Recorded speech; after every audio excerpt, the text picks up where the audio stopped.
in Parliament, they are the right persons to lead their party in Parliament. Okay, many thanks, Chairman Agbavito. Let me go to the OT Regional Chairman as well. Firebrand today has been one that you've been really expecting, is it? Yeah, I'm expecting it. We are all happy and we are ready for battle, and so we are around. And when you say battle, what battle is it? Battle because Ghana has been, collapsed. Ghana has been collapsed, and we have to start from our strength. We are resetting.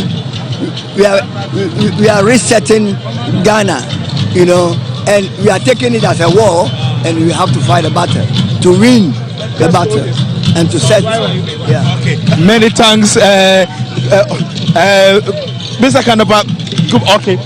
Well, you will not make a comment. That's Kandaba for you, the outgone Minister for National Security there.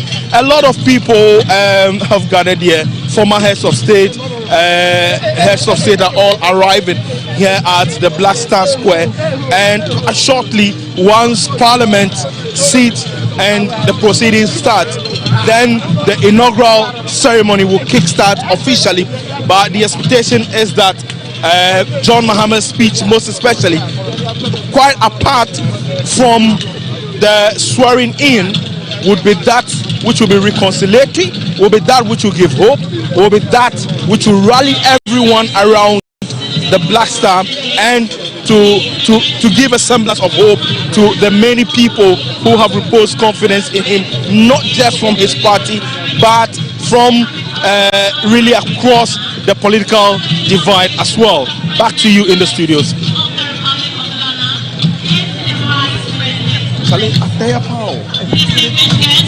Giving us Komla Kuche giving us a vivid description of how people feel. A number of representatives cutting across from those who have been appointed, Minta Kando already, and then also the Gamanche. Also in your shots there, but also giving you what the main issues are, the sight and sound, their expectations are. We already do know that the number of foreign dignitaries, various presidents, vice presidents, as well as representatives of various governments are already in the country, and from formal sources and what we've checked on the ground, we have former president of South Africa, Jacob Zuma, already in the country, and the US, through Joe Biden, the president, and the administration, they've sent a delegation as well. Virginia Palmer is leading that, but also from the US itself, Shalanda Young, who is the officer in charge of the U.S. office for budgeting as well. The mayor of Los Angeles is part of that delegation. And then the European Union have also sent a delegation as well. Very important for us to put these into perspective. And we know that when it comes to the U.S., we also know that some of our bilateral as well as multilateral donors come from among them as well, apart from just having one-on-one discussions as well. So, but for Belgium, they have the foreign minister, Bernard Quintin, who has been designated by the leader of the country to be at this event. Very important for us to put that into perspective.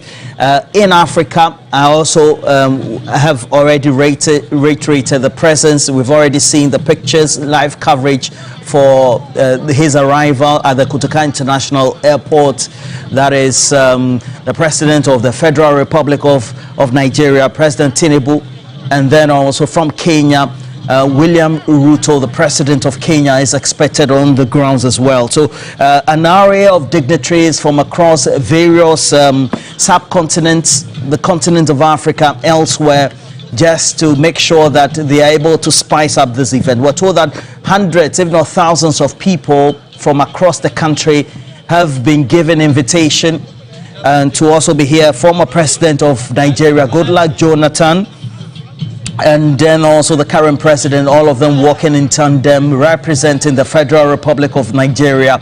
And within the ECOWAS sub-region or the West African sub-region, Nigeria is one of our main allies because they are among the few English-speaking countries, apart from Sierra Leone, Liberia, those who speak English right here. Of course, parts of Cameroon also speak English, but mainly dominated by the Francophones in West Africa, but also speaks to the greater expectation of Ghana. Since we began the Fourth Republic, Ghana has become the beacon of hope, and you take a look at what the Afro Barometer reports, being the surveys that are conducted continent-wide across the continent of Africa, you'll find that Ghana and the democracy, apart from just witnessing some issues of reduction in fundamental issues of free speech, etc., over the last couple of years, is widely respected across the continent. And then when we go to the greater part of the world, on the global stage, among the community of nations, Ghana again getting a lot of accolades. We have a bigger relationship now with Xi Jinping's China, with their Belt and Road Initiative, where we have a great relationship with them. You'll find that they've become one of our main creditors. And so when we're doing the external debt restructuring, China, with that component of close to $2 billion, were one of the key partners that we needed to agree the terms with, apart from the Paris Club, as well as those concessionary agreements we have with the World Bank and the other Bretton Woods institutions. And then you find that the arrival and then the presence of some of those personalities are critical. And Kobe Mensah, Prof, one of the biggest economies in the world, I don't even have to say the US, the state of California, Los Angeles is in there. Even Los Angeles in itself as a city is a big economy. And you have among the representatives from Joe Biden, the US president, the mayor of Los Angeles here. What does it tell you? Well, of course. I mean, usually when there's a new government, it's almost like a business. When there's a new management, new expectations, obviously from perspective of investment, obviously governance, etc. So I wouldn't be surprised that they probably had come with some kind of investment community delegations or some business delegations as well. You remember, I mean, you know that most of these Europeans and Americans, whenever there is a state function, they also carry the businesses along. There will be some business owners, or there will be some business, moguls who are looking for opportunities. Some might be, maybe they might have some business interest already, and so they must sort of start lobbying new administration to make sure that they are not impacted negatively. And so I won't be surprised that there will be some business delegation alongside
talking about strong institutions that need to have,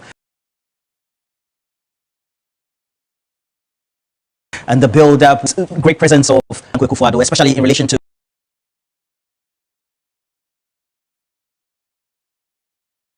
the porous organizations of terrorists within the ECOWAS sub-region, for which the president, you'll find that when it comes to that, pictures the AJAABU, the state to be afforded, also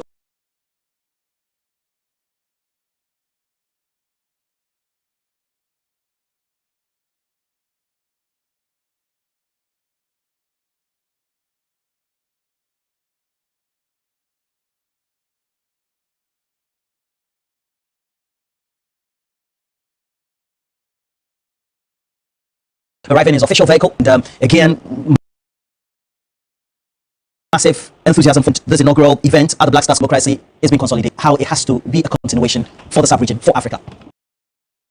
Yes, you know, Ghana to be a light for the rest of West Africa, if not the whole of the continent, when it comes to maintaining the kind of governance that the West seems to prescribe. So usually when we are having occasions like this, it attracts people from, or heads of states from Africa, and then beyond to the European Union, and then that of the United States of America. It's an endorsement of what we have been able to achieve as a budding democracy over the years, but most crucially, it underscores how Ghana have been able to maintain its diplomatic relations with very significant development partners and then other African countries. So it's when it is buzzing like this, and you introduction this morning, you said it is almost unprecedented the number of states and other diplomats who have confirmed to attend this occasion. It's just a testament of how we have been able to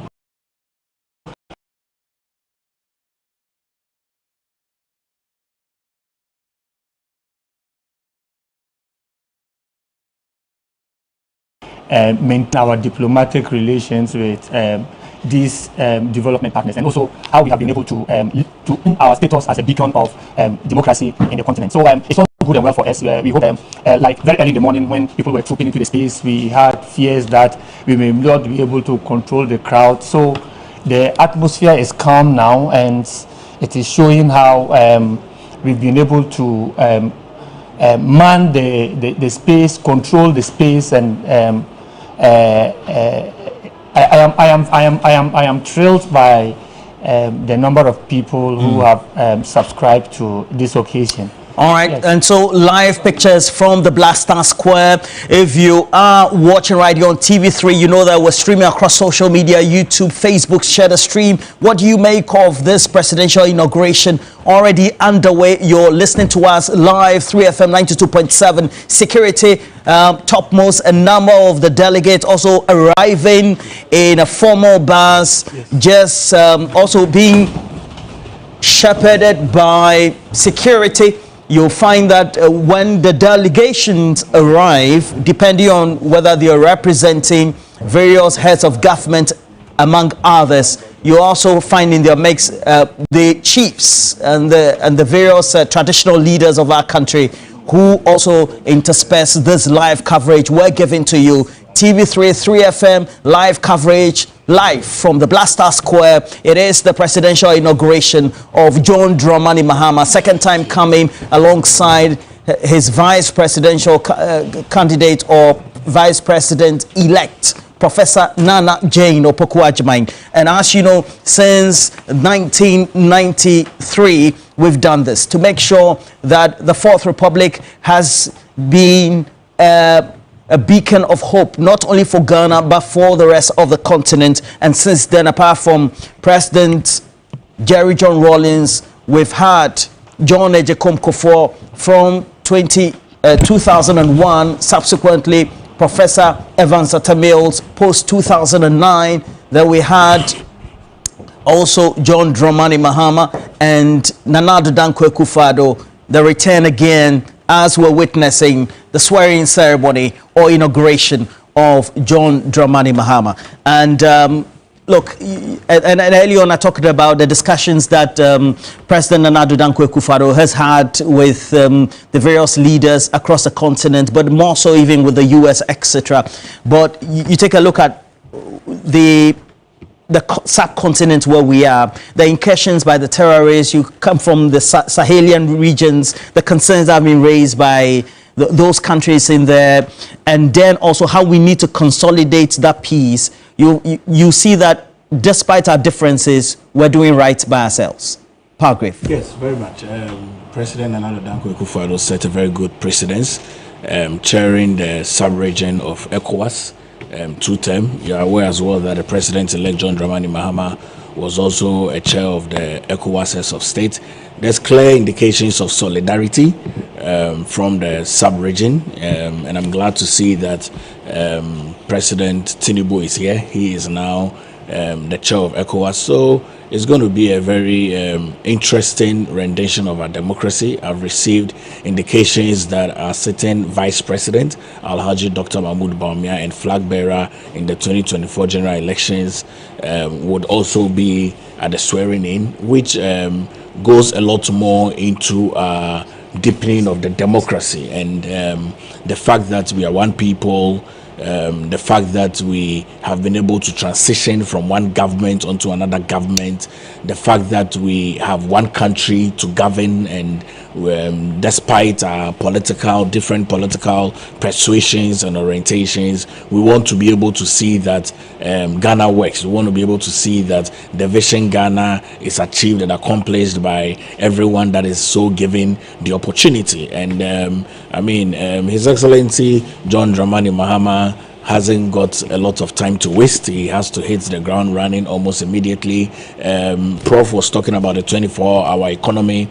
We are aware that it does work in other countries. My simple definition that I gave to the 24-hour economy is that John Dramani Mahama hasn't got a lot of time, so he has to work 3 times to be able to achieve what he has to achieve. And so for me, after we lost our election, I needed to now prepare myself into the reset agenda of the incoming government. And in recent times, I've been studying the NDC manifesto because we want to be able to keep to full prove and test all the things that they mentioned in the manifesto and the promises that were made. All right, so a lot more dignitaries arriving on the ground, and Congratulatory will give us all those updates, and it's now.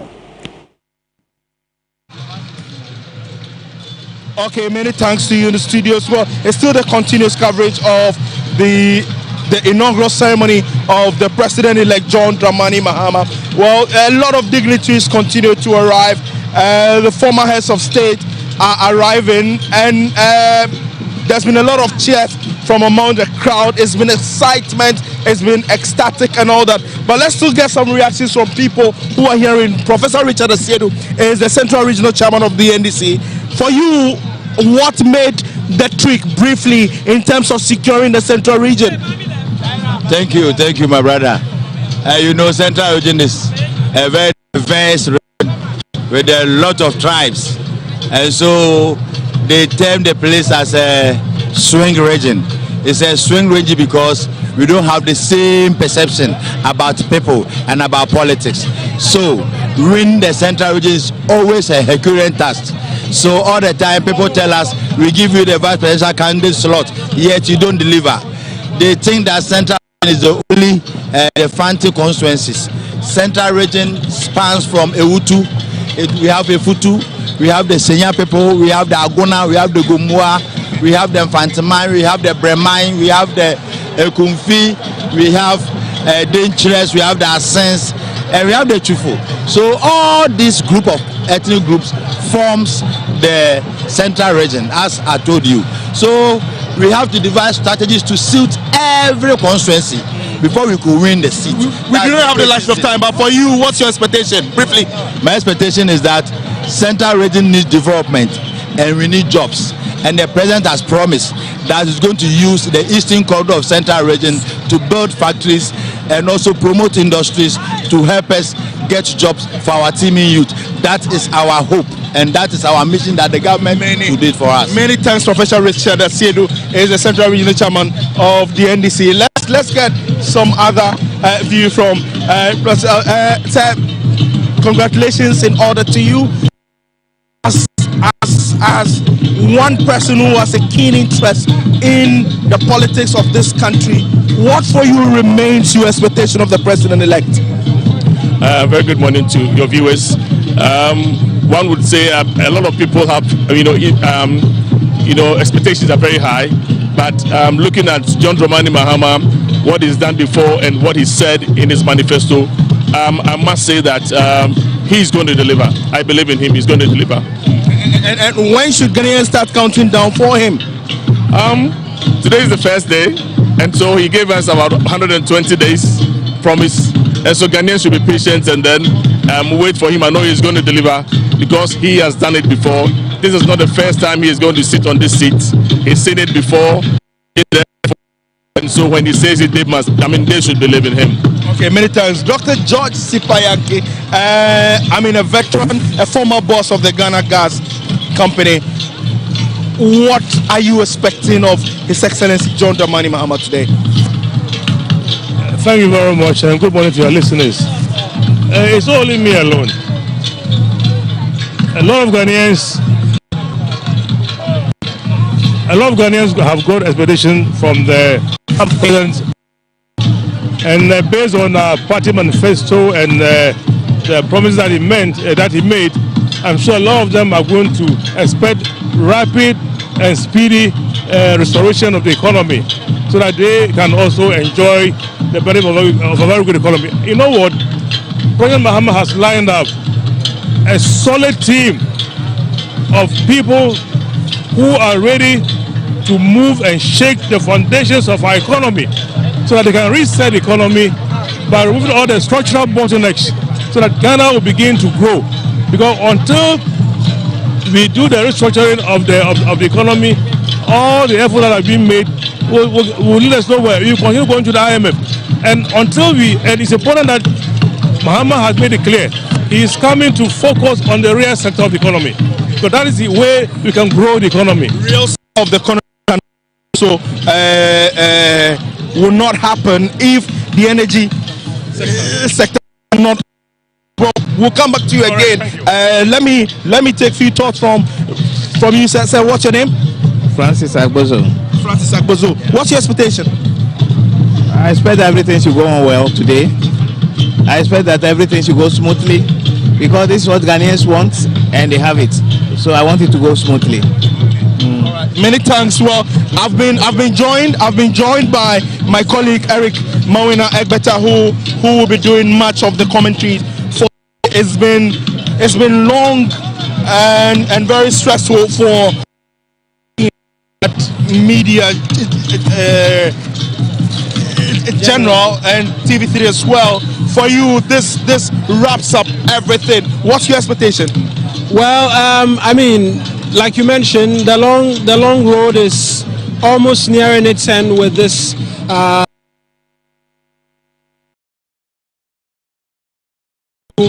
And the anticipation continuing to build up.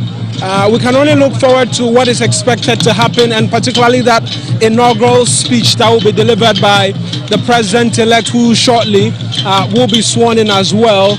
That really will herald what his intentions are.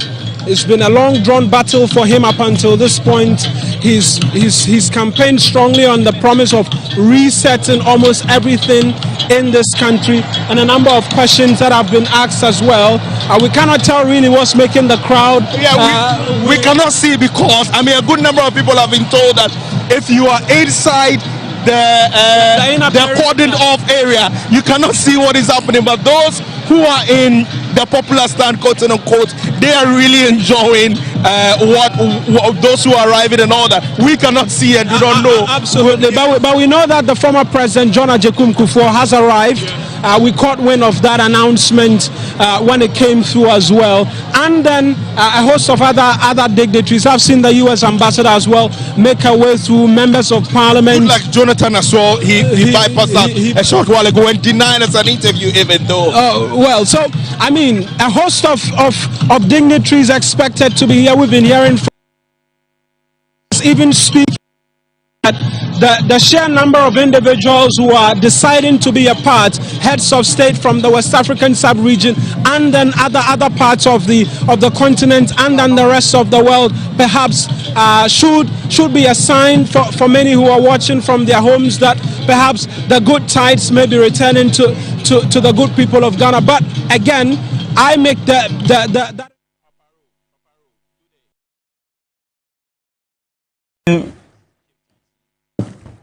traditional rulers, especially key paramount chiefs across the length and breadth of the country, making their way onto the ground, the Black Star Square. Live coverage of these events, and we're hoping that this will be one of them. The Asante Hene also leading that entourage there from the Kingdom of Asante.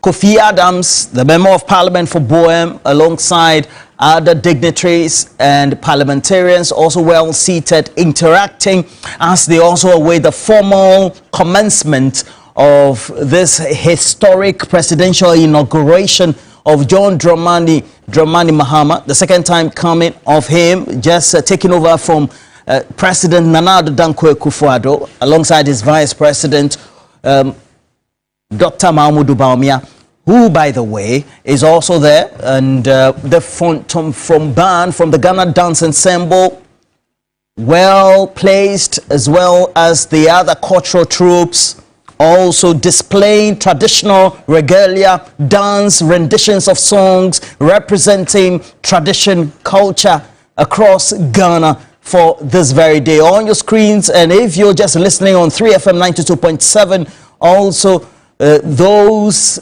Noche dancers walking back, representing when the Afers of the Volta region migrated from Noche in the present day Togoland to Ghana, all be represented right here at the Black Star Square.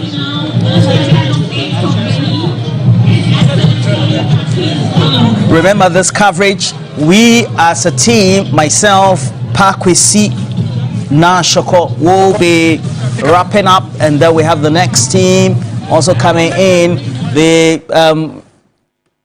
fire chief officer also, as well as other officers of the Ghana National Fire Service seated. The Ghana National Fire Service also seated closely by leading officers of the police administration led by the IGP, as well as DCOP Yohonu. More importantly, other dignitaries from other African countries coming in. I can see President Ruto, William Ruto of Kenya, just having gotten down from his official vehicle for this auspicious event.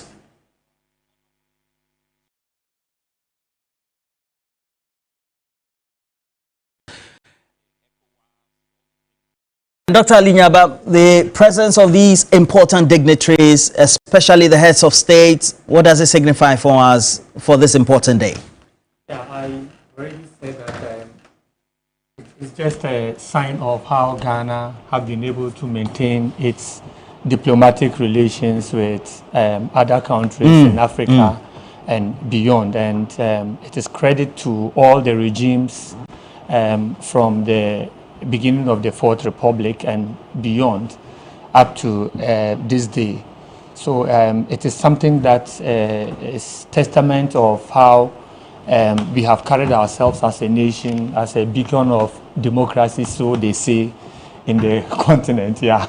So it's something that we all enjoy as a country. If we had reached a point where we are having an important occasion like this and nobody around us seems to show enthusiasm by attending, and then other partners outside of Africa like the USA and Europe are not paying attention to what we are doing, then we should be worried about how we have carried ourselves as a nation, both in terms of diplomatic relations with other countries and the benefits thereof. And Pagwif, we've come to a point in our democracy where it looks like, despite, I have to say, is it a rank cross election? We still have the presence of the vice president who outgone now, who was a presidential candidate of the MPP as well, and then former President John Ejakunku, all of them there, just trying to lend credence to the fact that we have a united front when it comes to our democracy, right? It's a lot more solidarity. And for me, I must really commend the former President John Ejakunku who is a statesman for this country, and also commend the outgoing Vice President Alhaji Dr. Mahmoud Bawumia together with the wife, the second lady, and to state that it's important that when we are done with our partisan political campaigning and trying to use that as a vehicle to come into a national office, when all of that is done, we are one people. And just to state that I'm glad that John Dramani Mahama is being given the support, because he didn't give this support in years past. You recall he didn't attend the swearing-in of Nana Addo Dankwa Akufo-Addo in the 2021 swearing-in. He didn't congratulate Nana Addo Dankwa Akufo-Addo. I mean, but all of that is gone into history. But we should learn from these. These are statements that rallies the rank and file of the grassroots. I mean, when the grassroots sees this level of commandery, and I've always stated that we have a lot of peace amongst ourselves at a very higher echelon. So as politicians, you will see that I would exchange pleasantries with my opposite political person, MPP, NDC, CPP, and the likes. But if that does not trickle down to the grassroots, then we have a lot of admiration to go to. And I'm glad that this is happening. And so it clearly tells you that the rank and file of the New Patriotic Party is congratulating the President-elect John Dramani Mahama and the first female Vice President, Professor Jane Nana Opoku-Agyeman. And we should all learn from this in the future. If you lose an election and you have to be part of it just for the nationalistic stake, I think that is critically very important. And as Dr. Palgrave Boakye-Danquah ends there, pomp and pageantry well represented in the short now. The Asantehene, his delegation, and also just representing why Ghana as a country, we have been able to unite across all fronts. But in certain times within elections, Professor Kobi Mensah, we take a look at sometimes some of those run-cross periods. We seem to think that the peace is just so thin, just on the other side. I mean, the democracy is an adversarial game. Yeah. You know, it's a battle of ideas. And nowhere would you find democracy that you wouldn't find that kind of, so to speak, the rancorous, moments. Obviously, immediately the decision is made, everybody goes back to the table, and then we judge, going forward to govern the country. So it is part of the, the entire, processes. You have to debate, in a manner that can win you the power, all right? And that actually brings tensions. But we should also be reflective of our structure, the social structure of this country, which obviously had contributed, to the kind of democracy or the kind of environment that we have. Don't forget that every country participates in a very heated democratic practices and still keep the country, intact. There are countries that have gone through the democratic path, but they end up fighting, in terms of proper fighting. I mean, not this kind of choices of words, etc., but throwing blows and ending up, splitting the country in a manner that is not, expected of a democratic country. Don't forget, just in Cote d'Ivoire, recent memories tell us how, politics, in the name of democratic, engagement, actually, brought a very beautiful country to that level that we've never had before. I mean, I lived in Cote d'Ivoire sometime, and I loved the way it was. Just to later on see that the country was in tatters, you wouldn't want to, see that. But you see, we have to give credit to our systems. These traditional structures are very important. Our social structures are very important. The other time, I just sent a piece, and I'm sure that maybe it will be out tomorrow in the Daily Graphic, about a very critical reflection of how Ghana's society has grown. And I was making references to the emergence of charismatic and Pentecostalism, all right? My argument, okay. All right. Thank you very much, Dr. Ali Nyaba, as well as Dr. Pagrev Wachidankwa, Professor Kobe Mensah as well. But again, just to give you a recap, currently the motorcade of the president-elect, again, just being interspersed in the short, but also a number of dignitaries already also arriving. You have he himself also coming onto the ground, John Dramani Mahama, already also Professor Nana Jane Opoku-Agyeman, also with the entourage making themselves present, making their way onto the ground. But just by way of recap, to tell you the traditional regalia, well represented, your Tumfo Setu the second, the entourage he's leading already on the ground there, making way to find their seats, as to be ushered, well coordinated by the committee alongside the State Protocols Department. And we also do know the king of the Asogli State, the Agbogbomafia, and we also have him coming in there, that's Togbi Afode, and we also have the Gamanche, King Taki Churu the second, also in there alongside the president of the National House of Chiefs, Ojiaoho Yaujebi. Now, apart from that, we have, as announced, a number of dignitaries who have come in, various heads of states, also representing their various presidents and governments across not only the continent, but also the world, all there. And President William Ruto, we just told you some few minutes ago, has already presented himself, arrived safely. And then Jacob Zuma, former president of South Africa, right here in Ghana.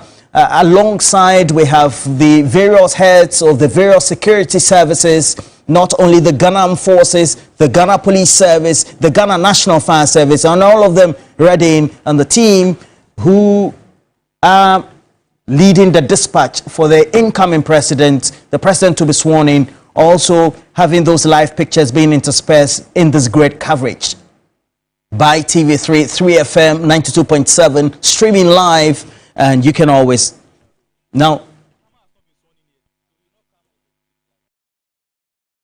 And it is not only the neighborhood, but the whole of Accra also paying homage and then also host to this great event, but also unified by the other 15 regions across the country where you're watching TV3 and the rest of the world. But please know that you have to stay right here. TV3 Ghana, across social media, 3FM 92.7. The next team will take over, and the great event that we're bringing to you live from the Blaster Square will be brought to you with great information, with all the things that need to be known, the personalities who are there, the various heads of the institutions of Ghana and across the world who are there. Currently in the pics, we have the various heads of the Ghana Armed Forces, the Chief of Defense Staff, as well as the other ranking leading officers of the Ghana Armed Forces, as well as just close by the Ghana Police Service led by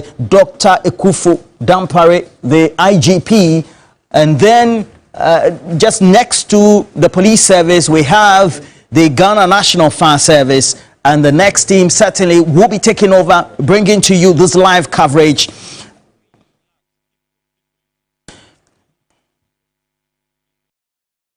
This live coverage from TV3, and then we also are informing you about all that you need to do by sharing our stream. Let us know what you think about this event.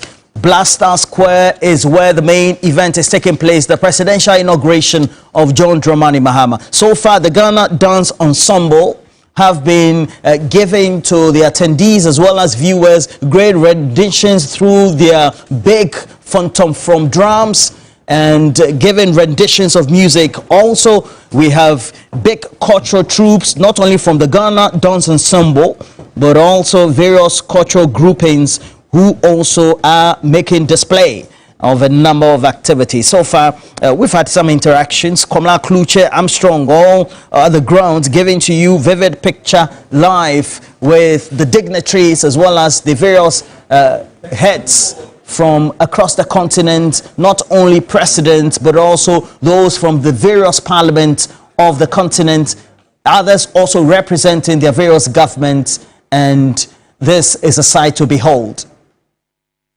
The Ghana Police Service, the State Protocol Department, the National Security, making sure today is secured and well served to make sure that the security of state, the democracy for the Fourth Republic is well consolidated, well represented through this historic event. So far, a number of dignitaries in there, 21 heads of state, vice presidents, representing also various parliaments across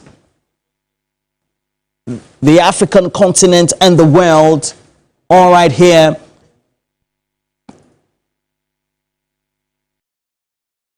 And apart from former President John Ejekum Kufuor, we also have the outgoing Vice President of the Republic, Dr. Mahmoud Bawumia, who also in the last election was the presidential candidate of the NPP.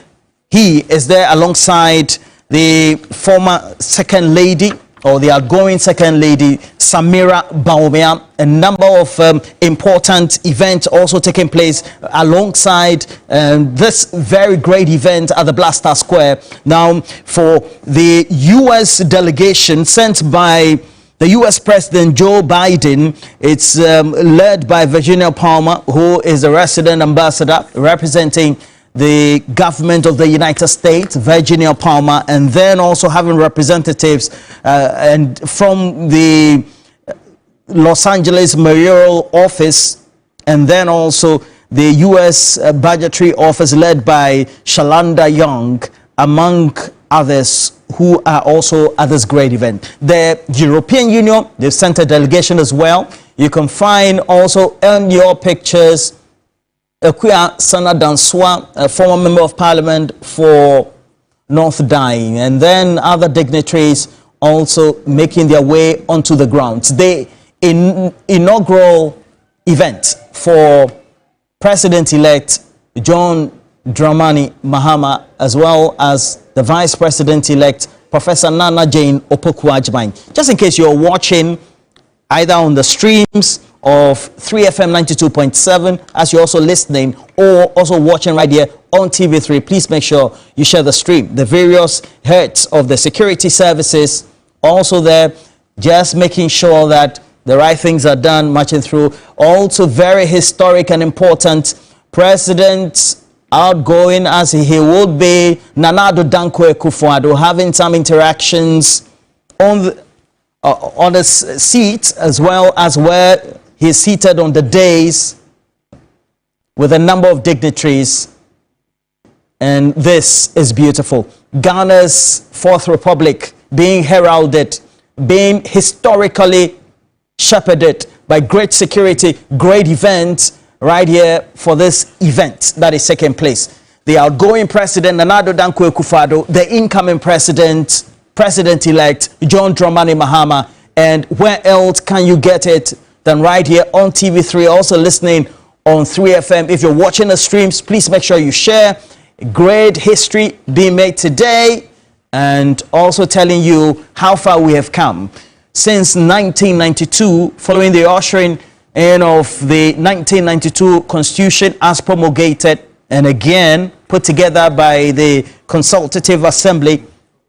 We've had since 1993 great history made with the first president of the Fourth Republic, who had transitioned from being chairman of the Provisional National Defense Council, the PNDC, to be the presidential candidate of the NDC, to be elected and then sworn in as president, Flight Lieutenant Jerry John Rawlings, and subsequently John Ejekum Kufuor at the turn of the millennium, the year 2000, winning that election, sworn into office January 7, 2001, succeeded by Professor John Evans Atta Mills, again January 7, 2009, and then subsequently John Dramani Mahama, succeeding Professor Evans Atta Mills, Nana Addo Dankwa Akufo-Addo following through, being sworn into office after winning the 2016 presidential elections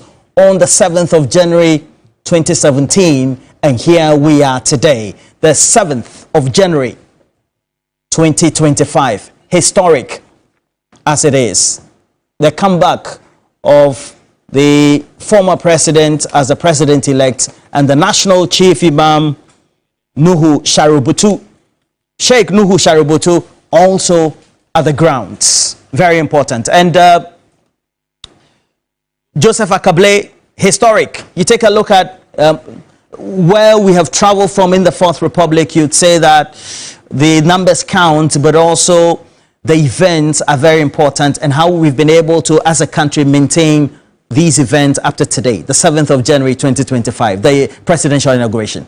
Roland, very big day indeed. I mean, it's historic as you've classified it, and I don't think that there's any other word beyond that captures it accurately.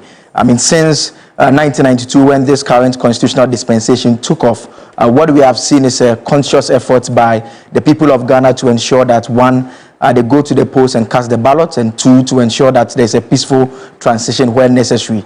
We saw the very first one post the 2000 elections when John Ajakunkufor took over from the exiting Jerry John Rawlings. We saw quite a lot of history being made, meetings that were taking place at the castle between political opponents that hitherto were seen to be enemies and were not individuals whom you could find in the same room, interact with each other, and also take over the affairs of government. Since then, we did it again in 2008. We were able to do it again in 2016. And back here again, we are doing it again in 2020.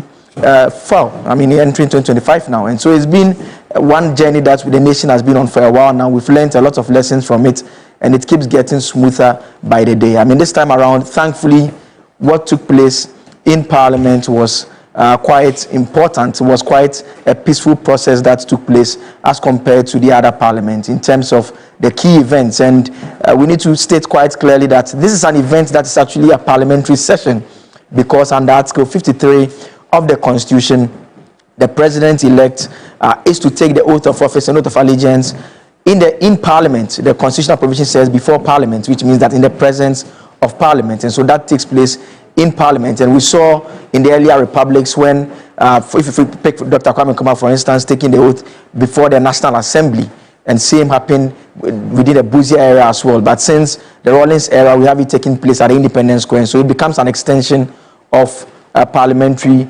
business, but it takes place at a larger Independence Square. And so last night and early morning, those who were monitoring what was taking place in the Chamber of Parliament live on TV3 as part of our coverage, you recall that when they had finished with the election of the Speaker and that of the first and second Deputy Speaker, the Speaker of Parliament did indicate that he was adjourning proceedings to the Independence Square. And so that is the continuous session of Parliament that will be taking place this morning, where the President-elect, John Dramani Mahama, and the Vice President-elect, Professor Nana Jeno-Poku-Agyeman, will be taking their oath of office and will be formally taking over. The argument has always been made that, look, between when the election of the Speaker takes place and when the swearing in of the President takes place, there are those who have made the point that there's a bit of a constitutional gap of sorts. I mean, in that within a couple of hours, we do not have a president because the tenure of the exiting president would have lapsed. Fortunately for Parliament, immediately it lapsed just within about an hour or two. The House is able to get its Speaker in place if there's no crisis. And that is how come the previous Parliament, when that transition was taking place and there were disagreements and there were back and forth among the members, there was the concern that, look, what will happen? Because it will mean that the House potentially will wake up in the morning and there will not be any Parliament, there will not be any executive. We just have a judiciary in place headed by the Chief Justice. But, I mean, fortunately, it is just for a couple of hours. The House rules sometime around almost 3 to 4 a.m. there. And now we have the session that is taking place now. We expect that, look, between now and let's say some couple of hours time, we expect the session to take off. It's now 10 a.m. So we still do not have a president in place, but a couple of hours time, we expect that swearing to take place for the president-elect to take office. There are those who make the point that in the interim, who takes over? Number 3. Or which other number? I mean, we've heard Abam Gbaben describe himself as such. And so it's a very important national event that is taking place. From the pictures that we are bringing you from the Independence Square, we see an attempt to make the venue also look a bit different from how it looked in previous years. And so this time around, there's a bit of a covering which ordinarily didn't exist. We've seen also an attempt to try and limit the inner perimeter as much as possible so that there's more or less an identifiable space where you can have the parliamentary session taking place. And so that is also a very good thing that we've seen taking place there. Lots of dignitaries, not just from within the country, but beyond as well, the African continent, coming over to participate. I see Dr. Valerie Sawyer in the shot a couple of seconds ago. She has already been named as a senior presidential advisor on governance matters. In the previous administration, she was a deputy chief of staff. I see a powerful man of God also behind her there. So it's a very big event. I mean, all those who matter in the country who can't make it or have been invited or have accreditation to be at that particular event are able to attend and witness what is happening at the Independence Square. The first time we are having a lot of first. I mean, I must say, we are going to have a first time female vice president take the oath of office and take the office. I see former First Lady Rebecca Akufo-Addo, Her Excellency, close, immediate past, yes, immediate past, yes. And close by was the now former president. Exactly. The now former president. The precious former president. Yes. Soon to be former president. Yes. I mean, I can bring let's wait for that. Martin and Kemini. So I'm joined by my colleagues Martin Esiedudate and Kemini Amano. Martin, your reflection so far? Yeah, I mean, it's been, first of all, kudos to the organizers. It's looked very, very well coordinated.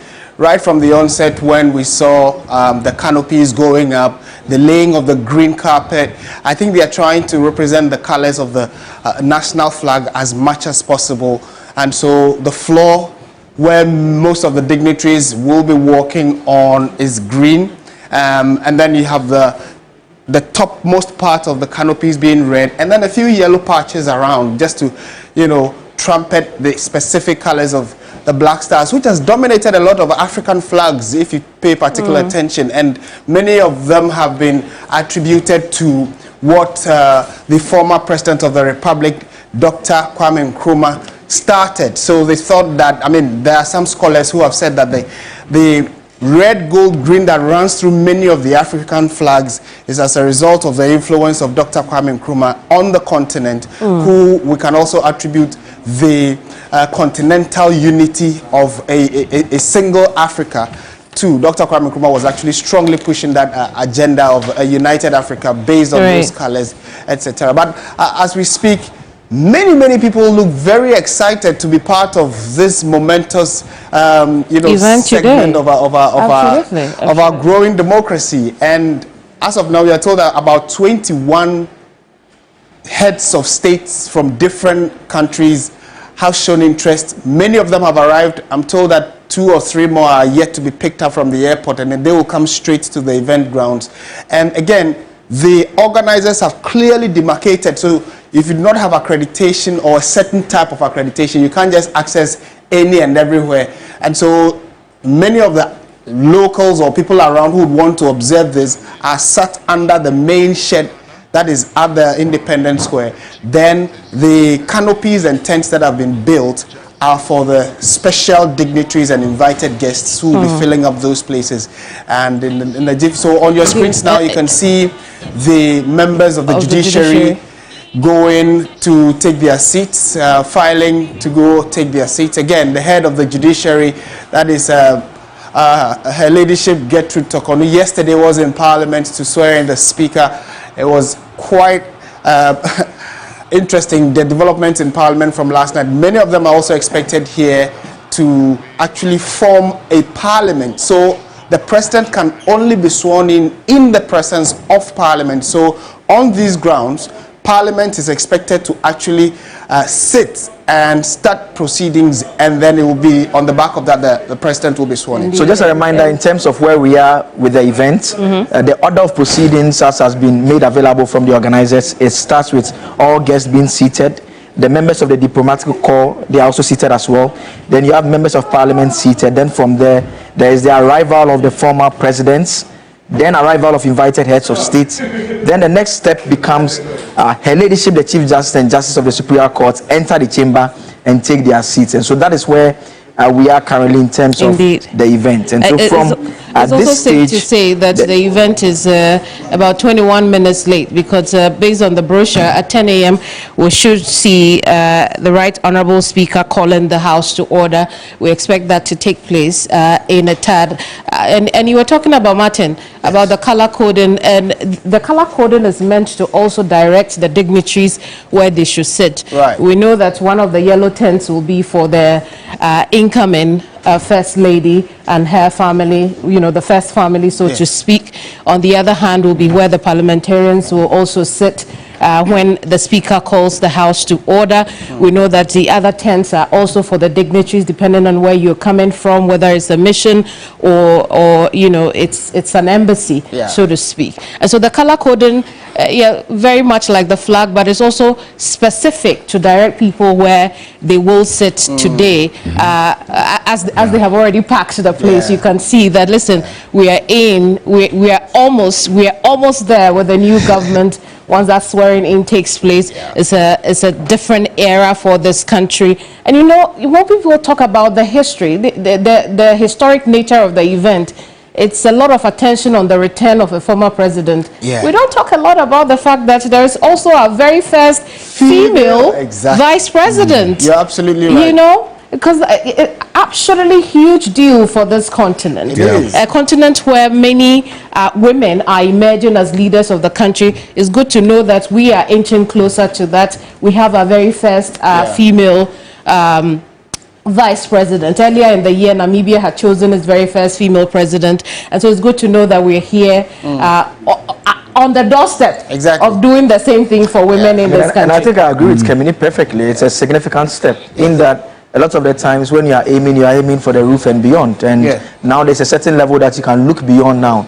You can't wake up and think that, look, I want to be the first female president. You know that that is the level that you have to take us to. You know that the issue of the first female vice president is done and dusted. Indeed. We're going to have her in a couple of hours. And so it's a very significant step, and it should always be a shining example for a lot of young girls across the country. I don't know what, Alfred, you think of that, Alfred? Well, welcome to the party. That, really, thank you guys. We always have this conversation about female representation in politics after the horse has bolted, really.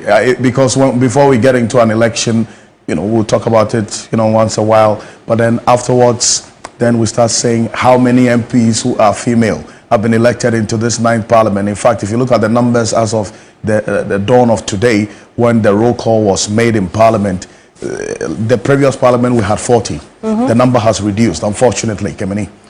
In this 9th parliament, even though there's an additional seat increasing the number of seats there to 276, the number of female representation, or the female MPs in this 9th parliament has also reduced, and that's one thing that is not quite encouraging for us. You know, but then again, the most important aspect of all of this, as we're talking about today, is to see Professor Nana Jeno-Poku-Agyeman become the first female vice president. That is a boost to our democratic credentials as a country and as a people, if you look at the continent as well. And as we're seeing right now on the screen, a number of the dignitaries still arriving. We have a number of the heads of states and then also their vice presidents in town. And one to look out for as well, as we're seeing, we have a former president of the People's Republic of Nigeria also there. We have the president of Nigeria himself as well, and there the former president of South Africa, Jacob Zuma, is also here in present. We also have the Belgian foreign minister also present in there, and the delegation of the United States President Joe Biden. That's also he's an outgoing president himself, you know, also in there as well. And then we have the Virginia Palmer, who's the U.S. ambassador to Ghana, also present in there. In fact, we have a strong delegation from the UK as well. And as we go on, we'll have a conversation with the UK minister in charge of Africa. He's also in town. And we'll be having a conversation with him as we go on here on your election command center. And on your screen at the moment is the Chief Justice, who will be swearing in the president-elect. And, you know, over the years, in moments like this, you hardly see the activities of the outgoing president. We saw him a while ago with his, as he refers to her, my beautiful wife Rebecca, and you need the cue card. You need the cue card. Well, so I mean, Martin, we are currently at the stage where we are expecting the Right Honourable Speaker's procession to enter the chamber, and so that is the stage where we are now. We already completed the other stage in terms of the Chief Justice and the Justice of the Superior Courts coming in to take their seats. And so the next step that we expect to happen is that the Speaker will come in, will enter the chamber. All members were expected to rise to receive him. Then the Speaker will take his chair. Then he will call the House to order. And so then that becomes a formal parliamentary session. Then the majority and minority leaders, at the invitation of the Speaker, will join the procession to receive HE, the President-elect, and HE, the Vice President-elect, to the House. And the next step will be that the President-elect and the Vice President-elect will be conducted into the chamber. Then the oaths administration goes on as well. And so that is it by way of what we can expect within the next maybe 15 to 20 minutes. Oh, you forgot the first, speech to the people. Yes. The president would have to speak to us for the very first time. 8 years ago, we had a rather terrible experience after enjoying such a beautiful speech. We know what took place afterwards, and so we'll be very keen on marking. You want to say that we later found out that half the speech was plagiarized. You didn't want to go there. but I mean, the point I'm making is we'll be very keen on listening to the incoming president, because whatever he says on that at that moment will set the tone very significant for how his government goes. And it becomes the key speech that we are going to look out for at the end of the 4-year tenure. I mean, this is a president who will be doing one term, and I say so because if you remember that speech, beyond the concerns about the plagiarism that had taken place, that speech many thought was a defining moment, because it was the speech that the Ghana Beyond Aid was loudly trumpeted. I mean, the verdict is out there. 8 years on, the verdict is out there. I mean, we don't have to argue about it at all. I mean, we know how things are. Remember, it was also the speech that encouraged the people to be citizens and not spectators. Well, that falls within the plagiarized text, and so you can understand if you are still not, you have some concerns about it. If we were not allowed to be citizens. Well, it depends on how you want to look at it. But I mean, the keys, the significance of this particular address cannot be overemphasized. I mean, absolutely. We expect him to state quite clearly what his focus will be. And Mr. Mahama, in terms of His Excellency, I mean, during the campaign period, he had made a point strongly that he's an experienced hand. He's an experienced hand. He had been described by his political opponents as a second-hand driver. But the fact of the matter is that for the first time, we are going to have someone who is taking the oath, who has been president before. Mind you, he was at the presidency for 8 years, 4 as vice, 4 as president, then 8 years in opposition to see how Ghana has been managed, which in his opinion was mismanaged. He comes across with lots of experience. I'm sure it's just in his opinion. So we have the verdict is out there, especially after the last. Let's just put it out. The Speaker of Parliament, Right Honourable Alban Sumana Kingsford Bagwin, has just arrived at the Independence Square, where a parliamentary session is taking place right now. It's safe to say that he is the one who is going to preside over the parliamentary sitting today. Aside from the president-elect who's going to be sworn in today, he is the most important person at this gathering.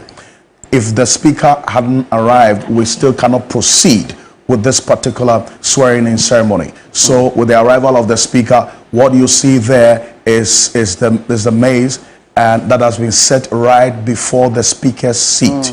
The maize is standing upright. What that means is that all is well and the session can take place. If the maize had been swung anywhere beyond the middle, then we would have an issue. Exactly. Because the positioning of the maize communicates a particular situation. So as we see it now, the maize is standing upright. What that means is that parliamentary business is set to take place. The Speaker of Parliament went round and beckoned on his deputies as well. As we do know, yesterday, in fact, the earlier hours of this morning, we have Bernard Ahiafo, who is the Akachi South Member of Parliament, sworn in as the first Deputy Speaker, and also the Member of Parliament in the Ashanti region, Femina constituency specifically, Andrew Esiama Amoako, also sworn in as the second deputy speaker. In fact, he retained that particular position as second deputy speaker of parliament from the 8th parliament. He is the second deputy speaker of parliament for this 9th parliament as well. We're seeing as well Kofi Boakye, who was recently announced as part of the preparatory team for the Operation Recover All Loot Oral. He's also part of the security team as well. He has a lot to do in this administration. As a matter of fact, during the campaign as well, he was in charge of the security for the NDC in the Ashanti region. You see former National Security Coordinator Larry Bevlo-Latte as well in your shot. Kofi Totobi Kwachi as well, who was in charge of the Ashanti region security and operations for the NDC during the campaign. The former Finance Minister Setekpe as well, you just saw briefly in there. It is widely speculated, and that has not been disputed, that Kesela Tuforsin, all things being equal, may become the next finance minister. And you remember, Dr. Kesela Tuforsin deputized him as Setekpe while in office as finance minister. We haven't heard so much of Setekpe apart from the day he appeared here during after the elections on December 7th. Another interesting point to note was yesterday, the NDC, even as of now, do not have their front bench. The leadership of the NDC in parliament is unknown. It is because what we've heard is that they are waiting to see if President-elect Mahama will appoint any of the front benches, the front benches from the 8th parliament, whether or not any of them will be made ministers, because you wouldn't want to put all your eggs in one basket and maybe become the leader of the majority in parliament, only for the president to also say, well, I actually thought I wanted you for this particular ministerial position. So they are hanging on more or less, because Kesela Tuforsin, the current majority leader, is likely to be, like you indicated, if all things stay constant, likely to be the incoming finance minister. Yesterday we were having a conversation and we were making a point that if you were in his shoes, would you want to take the risk and have new leaders constituted and wait to see what happens? And what if you don't get any position as being expected? Then what happens then? I'm sure at this level, there is a certain certainty. There's a certain certainty of where they will lean towards. And it's also good to see former President John Agyekum Kufuor holding the Ghana flag. Some people are saying he seems rather more excited about the fact that the John Dramani Mahama and the NDC are going to be managing the affairs of the country at least for the next 4 years. Why is that? Because he's smiling. He had his own issues with the outgoing government. Serious issues with the MPP. And even in terms of the incoming government, you recall when he had endorsed Dr. Bawumia in the build-up. Yes. One of, if I could describe him as his protege of sorts. Yes. Absolutely. That was that interview that some 2 journalists had with him. A number of people thought that that was a plan one that didn't really work according to plan. Many thought that he really descended into the background of that kind of politics that then drew him into the arena of insults, and he was really berated for what he did during that particular period. But it's also instructive to note as well that he still remains a key figure in the NPP. And going forward, as the MPP is talking about rebuilding, reorganizing into 2028, he's one person that you cannot overlook. He has his own caucus in this particular NPP as we have it. There are many who thought that the Nana Addo Dankwa Akufo-Addo-led NPP caucus did not treat the Kufuor caucus that well. So a number of persons who identified with his caucus really did not have a good time over the last 8-year period with Nana Addo Dankwa Akufo-Addo at the helm of affairs. You heard Boakye Jaku as well, the former energy minister, in that statement that he released. He says that there is this mindset that the party had been hijacked by one person who was behaving more like a Caesar, and so they need to seize their party back. Now we'll see how things will play out in the coming days. Operation Recover Our Party, really. just a bit of information on the arrangements at the square. Yoko Kemini was talking about the colors, and so we understand that the red branded canopy is for the judiciary invited guests, which includes outgoing ministers, party executives, and the diplomatic corps. And in terms of the green branded canopy, special envoys, invited presidents, former presidents, and governors. Then there are 3 other black branded ones. Those are for the parliamentarians and spouses and parliamentarian staff. Then there is also 3 other yellow canopies. The first one is for the NDC Functional Executive Committee members. The second is for the former Vice President of Ghana and their spouses, and the middle yellow canopy is for the President-elect and Vice President-elect, the CJ, and the Speaker. And in front of that yellow canopy as an extended platform is for the Clerk and Marshal of Parliament. And so as and when those parts of the venue become available, we would connect to you and recap on who specifically are the individuals who are supposed to take that part of the venue. So arriving now is Julius Madabio, who is the president of Sierra Leone. He is one of many presidents and heads of state who are expected to grace this all-important occasion. We have right now, as you're seeing, the minority leader of the 9th Parliament. How time changes so fast. The immediate past majority leader, like Kemini and Martin want to say. You probably want to say it so he feels good. But as of this morning, he is the minority leader because the 9th Parliament has been sworn in. So effectively, Alexander Afenyomakin is the minority leader as an of interesting this 9th man Parliament. you can see it. For those of you watching on TV, that is Jacob Zuma from South Africa. On your screens, Martin, what do you do with the accent today? It is interesting that we actually do have him in the country to support the swearing in of John Dramani Mahama, who a few days, just about 2 days after the final declaration, had to take a quick trip around a number of countries, so he reignites relationship. There's an interaction he had with President Akufo-Addo at the presidency. I will say we managed to hear what they were talking about. Interestingly, when he met the outgoing president, we understand that the delegation from Equatorial Guinea are just arriving at the venue as well. And Martin, when he met the president, the former president, Nana Akufo-Addo, told him that you've been touring the continent a lot. You are traveling around. I see you traveling around. And you know his response?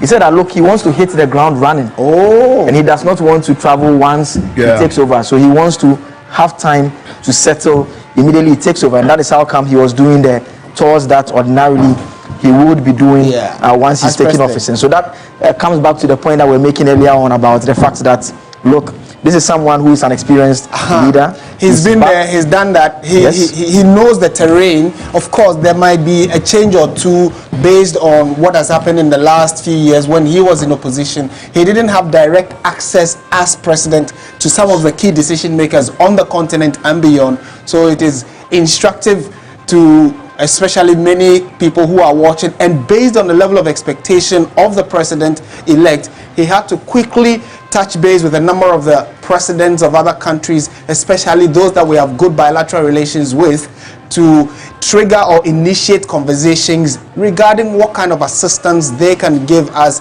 as a country now that he is about to take the realms of affairs of the country. And so it's part of why some of the countries he visited, those presidents have actually also decided to come down to support him in his inauguration. And we also have the leadership of the National Democratic Congress, the Chief of Staff also sat together. So that is Johnson Esiedun Ketia, National Chairman of the NDC in white.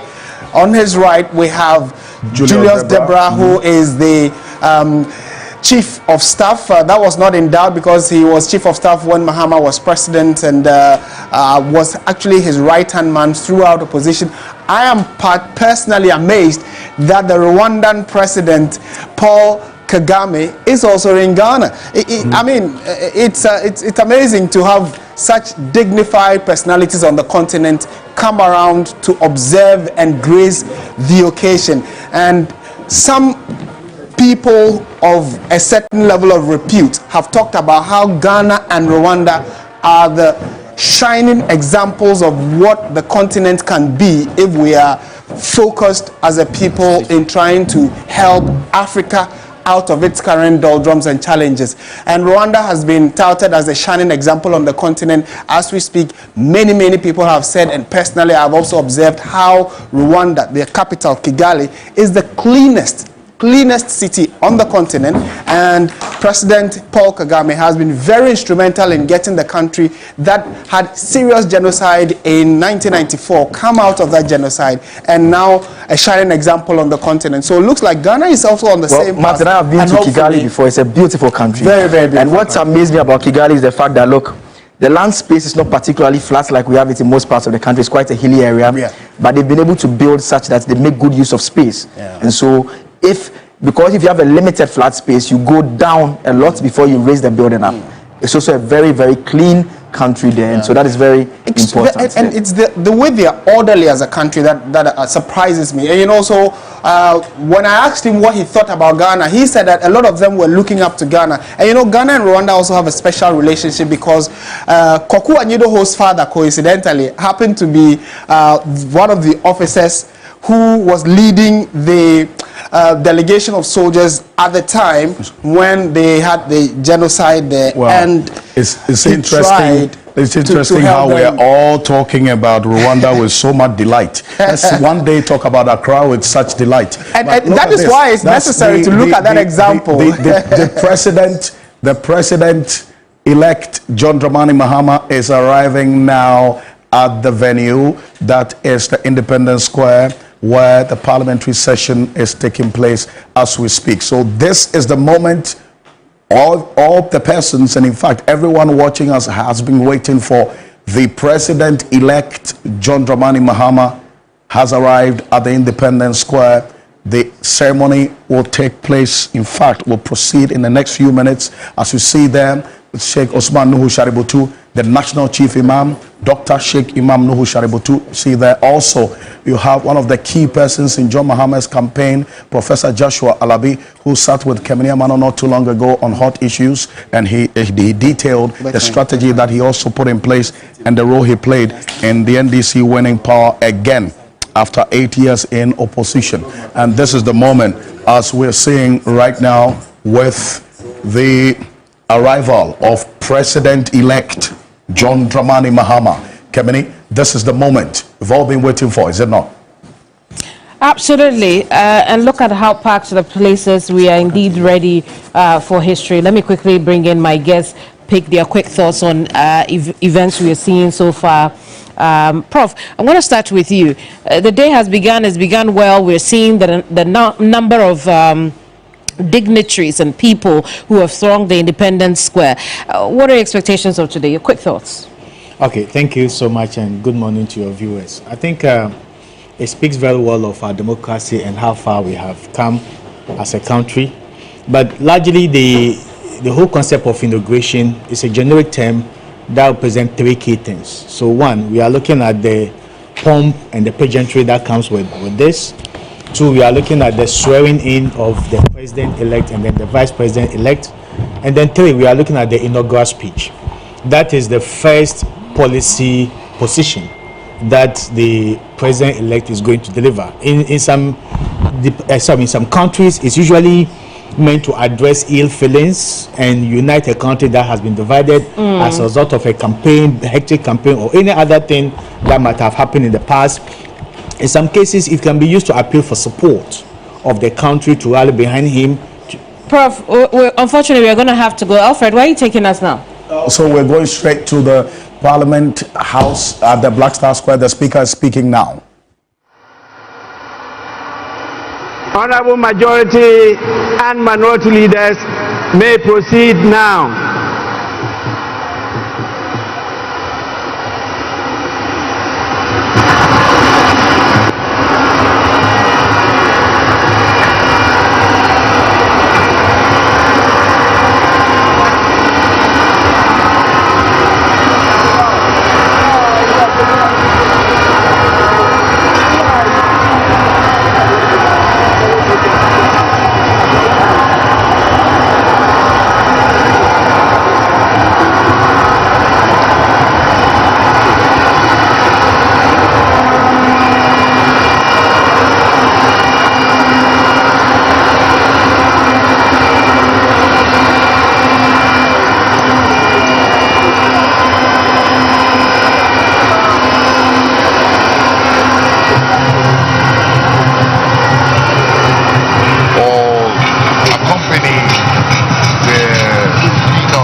sounding out the rhythm of Ghana. And now we have on our screens the police mounted squadron escorting, I believe, the Vice President-elect to the grounds. The crowd is ecstatic. The noise here is deafening, but it is all for happiness and for joy. We are witnessing a momentous occasion. Ghana having its first female vice president.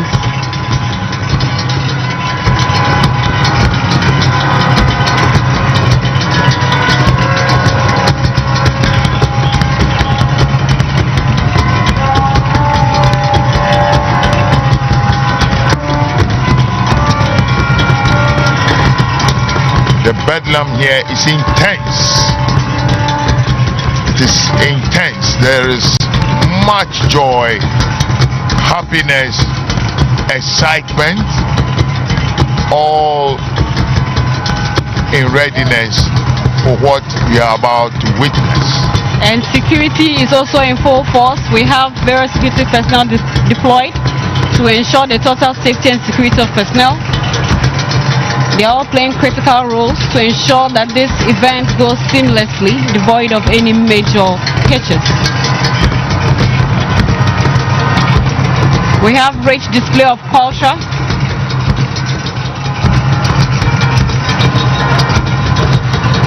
I believe that is... And that is DSP Mary Agamba.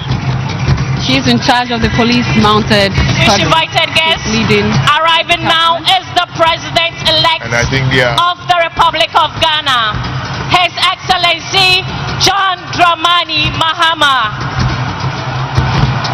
Shall we all wave our flags to welcome him?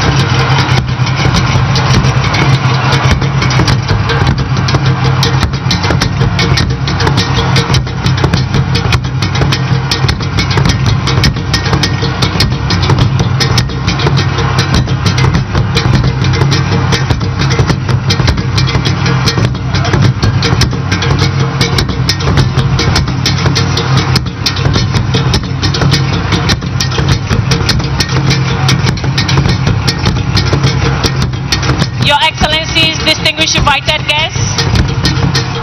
Arriving now is the President-elect, John Dramani Mahama. He is accompanied by his spouse, soon-to-be First Lady, Her Excellency Odinga Dramani Mahama. Shall we all wave our flags to welcome him?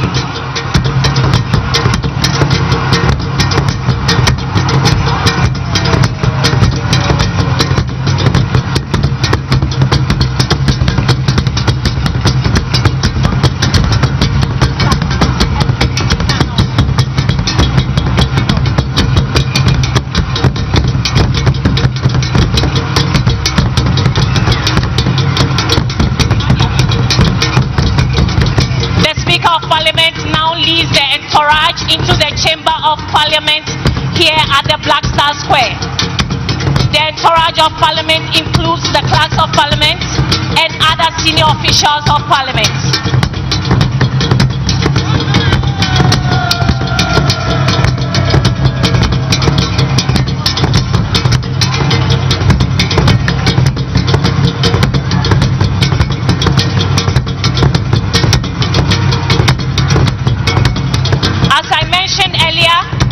We will soon enter the Chamber of Parliament, and so the Speaker of Parliament will shortly take over.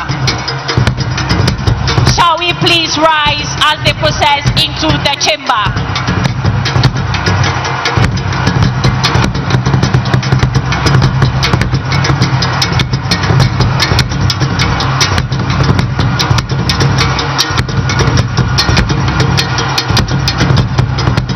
To announce that only a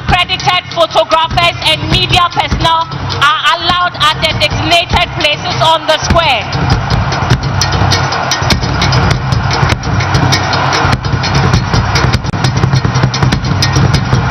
Please, if you are not authorized to be on the square, kindly move back.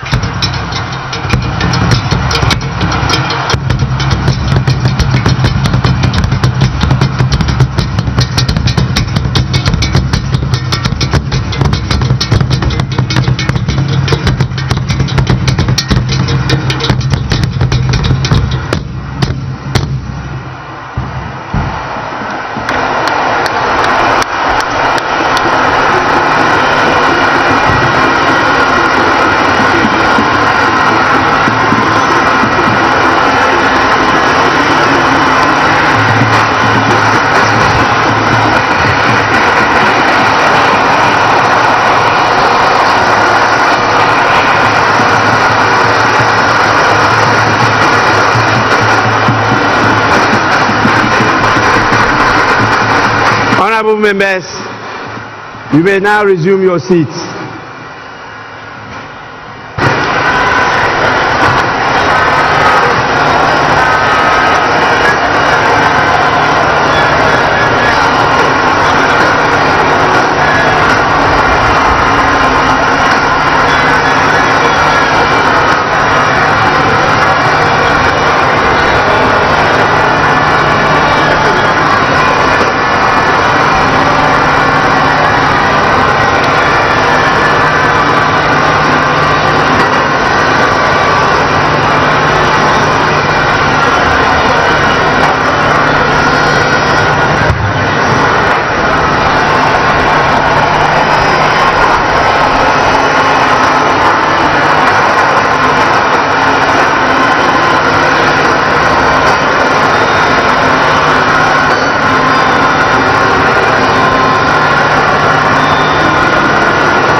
Members, I now have the singular honor and pleasure to invite Her Ladyship, the Chief Justice of the Republic of Ghana, to administer the oaths to the President-elect and the Vice President-elect. We will start with the Vice President-elect, who will take and subscribe to the oath of allegiance and the oath of the Vice President. Your Ladyship, the Chief Justice, you may now do so now.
Your Excellency, first the oath of allegiance. Kindly say after me. I, Professor Nana Jane Oboko Ajima, do in the name of the Almighty God swear. Do in the name of the Almighty God swear. That I will bear true faith and allegiance. that I will bear true faith and allegiance to the Republic of Ghana, to the Republic of Ghana, as by law established, that I will uphold the sovereignty and integrity of Ghana, and that I will preserve, protect, and defend the Constitution of the Republic of Ghana. So help me God.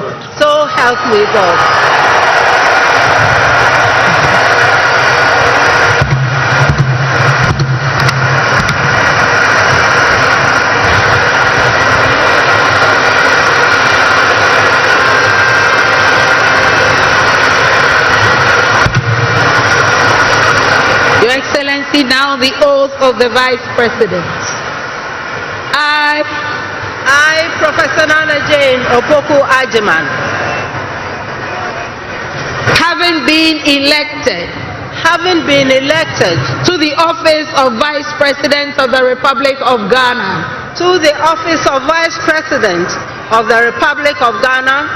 do in the name of the Almighty God swear. That I will be faithful. And true. To the Republic of Ghana. That I will at all times. Preserve. Protect. And defend. The Constitution of the Republic of Ghana. And I dedicate myself to the service and well-being of the people of the Republic of Ghana. And to do right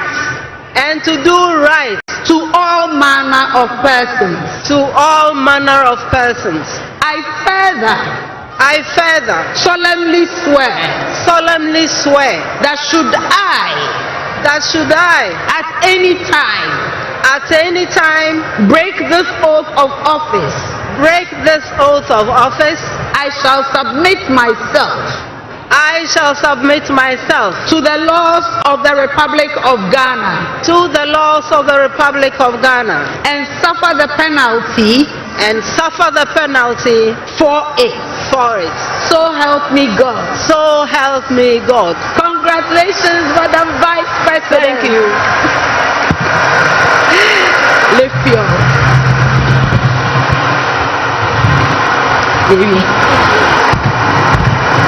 Honorable members, the Vice President of the Republic of Ghana shall now sign the oath book.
Yeah.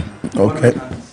Yeah. She's almost done signing the oath book after the oath had been administered to her, and we can safely say that for the first time, Ghana has a female vice president, Her Excellency Professor Nana Jane Opoku-Agyeman, being helped by the Chief Justice also signing the same oath book as well, and the Judicial Secretary is also in short. There is also the Clerk of Parliament who had quite a day in the early hours, just a couple of hours ago. And so, Her Excellency, congratulations are in order. Indeed, and you saw, I think the Chief Justice and leadership is more elated than the Vice President as we speak, because she was just smiling, and when she was administering the oath of office of the Vice President, she was just, her joy was evident. The joy was evident, absolutely. This is... Immediately after the elections, when she spoke to the gathering, to thank the people that, for voting for them. Remember that she wasn't well. She was wearing a mask. So this is the first time we're seeing her outside of that event. And she's looking very well. The point about the ceiling thing we were talking about earlier, and get to talk on her ladyship will understand that, because once Georgina Wood came in, we had to fire Kufu. Then Nineba came in between, then she also came in. And so that kind of gives the idea that she's taking a seat for the very first time. And if I'm not mistaken, you could also tell from the Chief Justice's voice when she was saying, congratulations, Madam Vice President. That's the point of the joy. Absolutely, she seemed to have been proud, for the fact that, this is our very first female Vice President. Absolutely, and history has been made. And look at how gorgeous, majestic she looks in that seat. Oh goodness, it's so beautiful. The very first female Vice President. Your Excellency, you may now proceed to do so.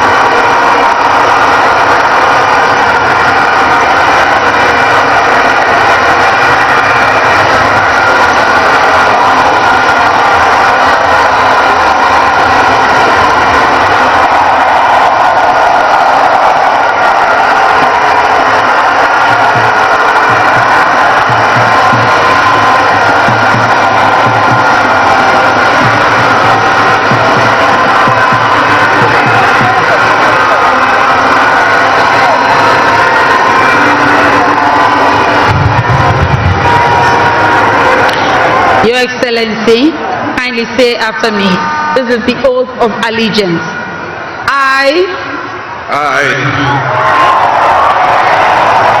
Your name. John Dramani Mahama. Do in the name of the Almighty God swear. Do in the name of the Almighty God swear. That I will bear true faith. That I will bear true faith. And allegiance. And allegiance. To the Republic of Ghana. To the Republic of Ghana. As by law established. As by law established. That I will uphold. And that I will uphold. The sovereignty. The sovereignty. And integrity. And integrity. Of Ghana. Of Ghana. And that I will preserve. And that I will preserve. Protect. Protect. And defend. And defend. The Constitution. The Constitution. Of the Republic of Ghana. Of the Republic of Ghana. So help me God. So help me God.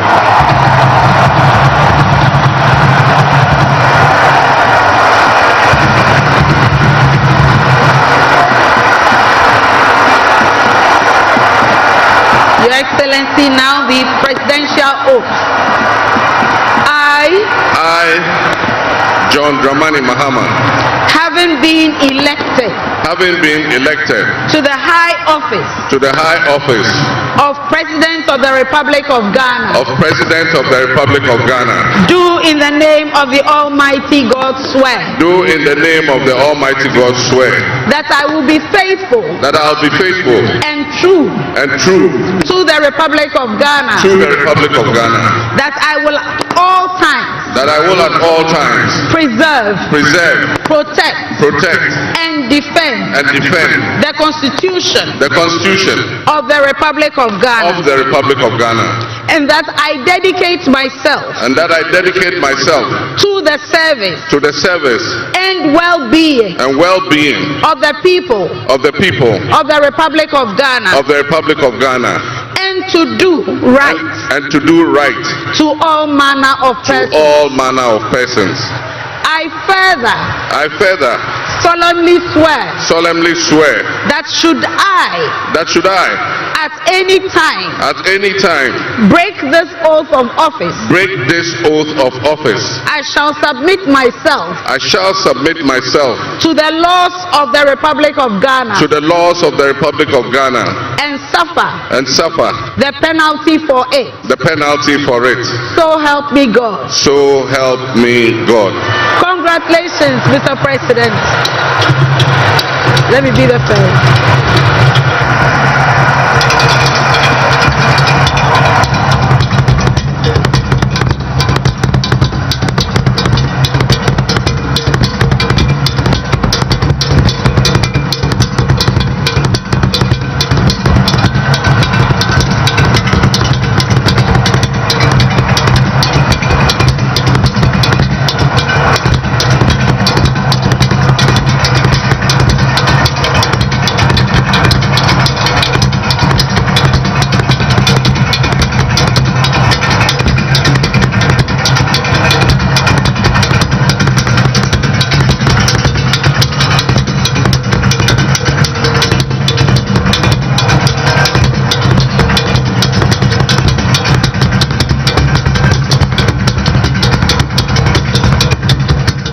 What is happening now is that he is signing the oath book.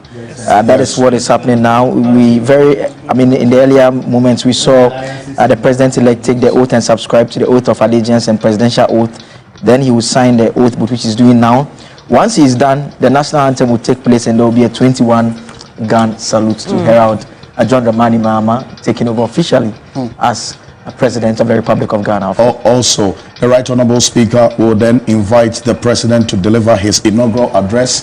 So that is the address that came in earlier. You mentioned is going to speak to the Ghanaian people and in fact the entire world as President of the Republic of Ghana for the second time. Indeed. And that is the first in our history as a people. And a lot of talk already has started about his outfit today. In fact, if you look down into history, the late Jerry John Rawlings was sworn in. On that day he was sworn in, he had kente with the white inner. And then also he repeated the same attire in 1996. In 2000, John Ejekum Kufuor, when he was being sworn in, also had kente, but without any inner. You know, because the Evers wear the white inner, but the Ashantis do not wear anything. They show you their muscle and how tough they are. So John Ejekum Kufuor had kente without an inner. Fast forward to the late John Evans Tamils, he had kente as well, but with an inner, because the Fantis also dress the same way. Then John Dramani Mahama, in fact, his first stint, this is not how he dressed. No. Right? And that's a point that you were making earlier. So fast forward to Nana Addo Dankwa Akufo-Addo, he had kente on with no inner. He also showed out how muscular he was at the time in 2016. Then in 2024, we have this one as well. And that's what you're seeing right now with the President, John Dramani Mahama, now. Today he's doing the one hand. With one hand. Yeah, he's holding the state sword. I mean, it's very important. And So it's that is symbolic as well. It's the symbol of presidential authority. That is the symbol of authority of the President of the Republic of Ghana. Now he's held it with double hands, and also that has a meaning. If you recall, this became a talking point in 2016 when he held it with just one hand. In fact, the state sword, as we would call it, the Omine Akumfua. Yes, a symbol of presidential authority, first held by Osajifo Dr. Kwame Nkrumah when he swore the oath of office on the 1st of July 1960. Blay, what do we know about this? It's made of solid gold. The design is based on that of the double-bladed Afenanta, the traditional symbol of interstate peace, and that is what we saw him holding for the very first time in terms of it being sworn in again. So the president is actually exchanging pleasantries with the very core individuals he'll be working with closely. So first, his wife, Odinga Mahama, and then also the chief of staff whom he shook hands with, and the deputy as well. So he's moving towards he just crossed the maze of parliament. Ordinarily, maybe everybody bows before the maze of parliament, but he's just walked past it. Martin, I can tell you where he's heading. He's heading to the seat of state. Yes, he's going to sit on the seat of state by the Speaker of Parliament. So there he is. Again, you can see exchanging pleasantries with the Speaker of Parliament, his Vice President, Professor Jane, and the Chief Justice. Now, he's about to sit for the second time on the seat of authority, more or less, you can call it that way, which is the presidential seat. So, indeed, it's just to tell you and you know, gentlemen, we've gone full circle now. Just drawing my attention to the fact that it is only John Dramani Mahama who's been sworn in 3 times. When Professor Mills died in 2012 and today. So the history is a lot going on here. The record he's setting is a lot going on here today, right? And it's interesting. If you read his book, My First Coup d'etat, he makes the point about how a lot of the events that took place in his life were not within his control. He always makes the point that at every turn when he doesn't seem to know what lies next or what he intends to do next, something happens within fate that turns his life around. And he makes reference to how that very first coup d'etat changed his life, not just of himself, his entire family. Again, he makes the point about how at various points when he didn't even intend to know what he wants to do next, he ended up in politics, which was not his initial intention. We also know for a fact that the moment when he thought of exiting politics as well, he was asked to be vice president, and when he even thought he was still done and he didn't want to be part anymore, we saw what happened again. He becomes president, and we see him staying away for 8 years and coming back.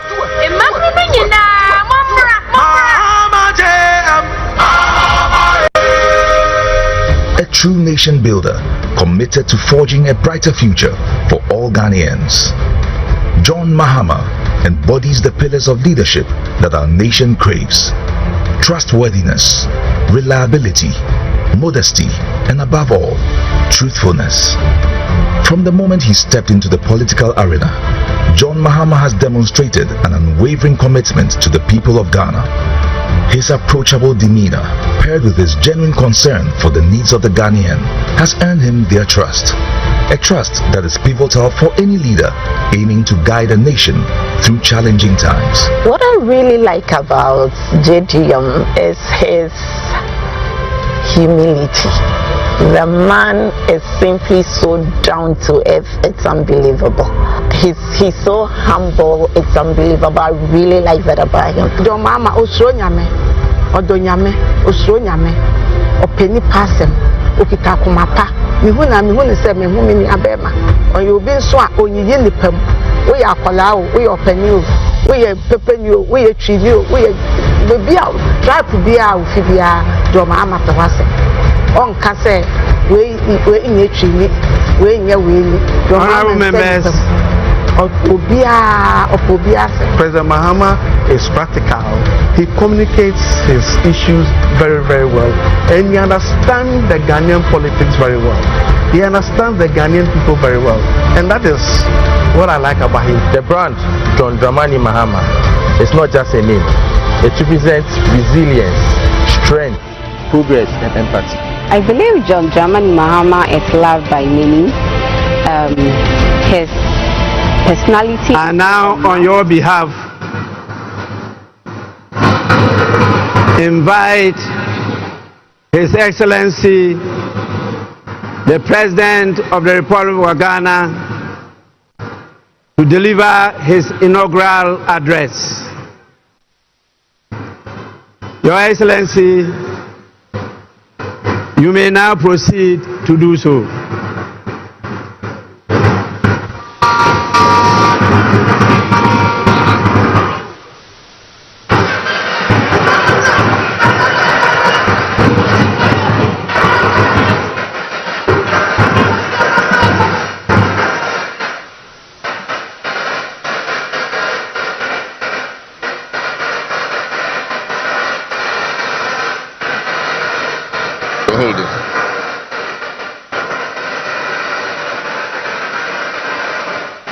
Right Honorable Speaker of Parliament, Honorable Members of Parliament, Her Excellency, the Vice President of the Republic of Ghana, Jane Nana Opoku-Agyeman, Her Ladyship, the Chief Justice, Your Excellency, Bola Ahmed Tinubu, President of the Federal Republic of Ghana, and special guest of honor for this occasion, Your Excellencies, Presidents, Heads of Government and Development Agencies, Your Excellency Nana Addo Dankwa Akufo-Addo, and former Presidents, Your Excellency Dr. Mahamudu Bawumia, distinguished invited guests, ladies and gentlemen, my brothers and sisters. I wish you a good morning, and we give thanks to the Almighty God on this occasion. Our Father who art in heaven, we thank you for giving us this day, a day that offers me, your humble servant, a unique opportunity to work to reset our dear country, Ghana. 32 years ago, on January 7th, Ghana made its first and most successful democratic transition, a reset, with the swearing in of the newly democratically elected President, Jerry John Rawlings of blessed memory. Our nation was returned to a multi-party democracy with a new constitution that went into effect, and the Fourth Republic was officially established. I refer to it as a reset because on that day in 1993, we made our fourth attempt at establishing a democratic system of government with term limits based on free, fair, and transparent elections. The handover of power on January 7, 2001, between former President Jerry John Rawlings and at the time the newly elected President John Agyekum Kufuor, tested that reset, and our nation passed with flying colors. So today, with my induction as the new President of the Republic of Ghana, history is being made once again, and it is a history worth repeating every 4 years with each newly elected President. Today, we're also making a different kind of history, one that speaks to our maturity as a democracy, a nation of citizens enfranchised with the authority at the polls to determine their political future. Today's exercise between the outgoing President, His Excellency Nana Addo Dankwa Akufo-Addo, and I feels a bit like a deja vu. That is because 8 years ago to this day, on January 7, 2017, we shared this same space and performed this same transitional exercise. At the time, I was the outgoing President, having served one term, and he was the incoming President, having been given a mandate by the people of Ghana to lead this great nation of us. He and I both understood on that day, as I'm sure we are today, that it is the people of Ghana that we are elected to serve. Somehow, it seems fitting that it is with Nana Akufo-Addo that I twice shared this stage and this unique historical distinction, because Nana Akufo-Addo and I began our national political careers in Parliament in the same year, 1996. He has always greeted me with warmth, a firm handshake and a smile, and he is perhaps the only person in my life who has persistently chosen to call me Johnny. While we belong to opposing political parties, we shared a sense of mutual respect. In those early days, we probably could not have imagined that destiny would bring us to the leadership of our respective parties, and that we would have to face off 3 separate times as we each vied for the highest office of the land. Nana, as this will be our final meeting under these circumstances, and as I look back on the journey we have traveled together, two much younger men who entered Parliament together with a full head of black hair, and you with the same bald head and round eyeglasses, I have to say that you have, without exception, been a worthy opponent. I extend my warmest wishes to His Excellency, the former Vice President, Dr. Alhaji Mahmoud Bawumia. It was a grueling campaign, and we gave it our all. Your sportsmanship in making an early concession eased tensions and contributed to the early conclusion of the electoral contest. I wish you all the best in your endeavors.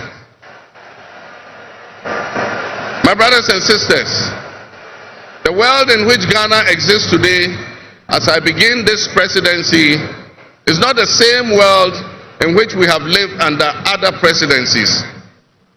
There are tensions and conflicts that have not previously existed between nations. These tensions and conflicts place pressure on alliances to decide where we will support. There's a seismic shift happening within the system of global economic dominance. Whereas the G7 nations, United States, the United Kingdom, Canada, France, Germany, Italy, and Japan once provided the highest percentage of the world's GDP, over the last decade, that number has been steadily dropping. However, the combined total of the GDP of the BRIC nations, Brazil, Russia, India, China, South Africa, Iran, Egypt, Ethiopia, UAE, their GDP has been consistently increasing. In 2023, for instance, the G7's combined total of world GDP was 30%. But by 2029, that number is predicted to drop to 27%. In 2023, the BRICS percentage of world GDP was 37.3%. And so what does this mean to us in Ghana? What could it mean to our economy? Where do we fit in this geopolitical maelstrom? Technology such as artificial intelligence has taken us to new heights, opening up the potential for national, financial, and personal security issues that we are not yet able to imagine. One example is the use of misinformation and algorithm manipulations on social media platforms to sway a particular group's sentiments towards or away from something. Now more than ever before, we need to strengthen our ties with our neighbors to ensure that we're working together to keep our sub-region safe. We stand in solidarity and work in alliance with all our neighbors in the sub-region. Recognizing the history of our borders, we also acknowledge that on the other side of our country's borders are our family members. They may be Ivorians, they may be Togolese, they may be Burkinabes, they may be Nigerians or Malians, but they are also Akans, they are Kasinas, they are Gwans, they are Ewes, they are Nzemes, they are Hauses, they are Moshis and Gurmes. Because we are all part of one another, one big family. With the increase of the climate crisis, and as the waters grow warmer, melting the Arctic ice and permafrost, there's a greater likelihood for viruses that have been frozen and thought to be extinct for decades, perhaps even centuries, to begin to spread and create another global pandemic. The changing climate conditions, increased population density in urban areas, and mass international travel are enabling existing viruses to spread and mutate at a faster and faster rate than they did before. This is a serious challenge. Let us not forget the toll that the past epidemics of viruses like Ebola, COVID, and Mpox have taken on the families and communities and medical infrastructure in several of our neighboring countries and in the sub-region.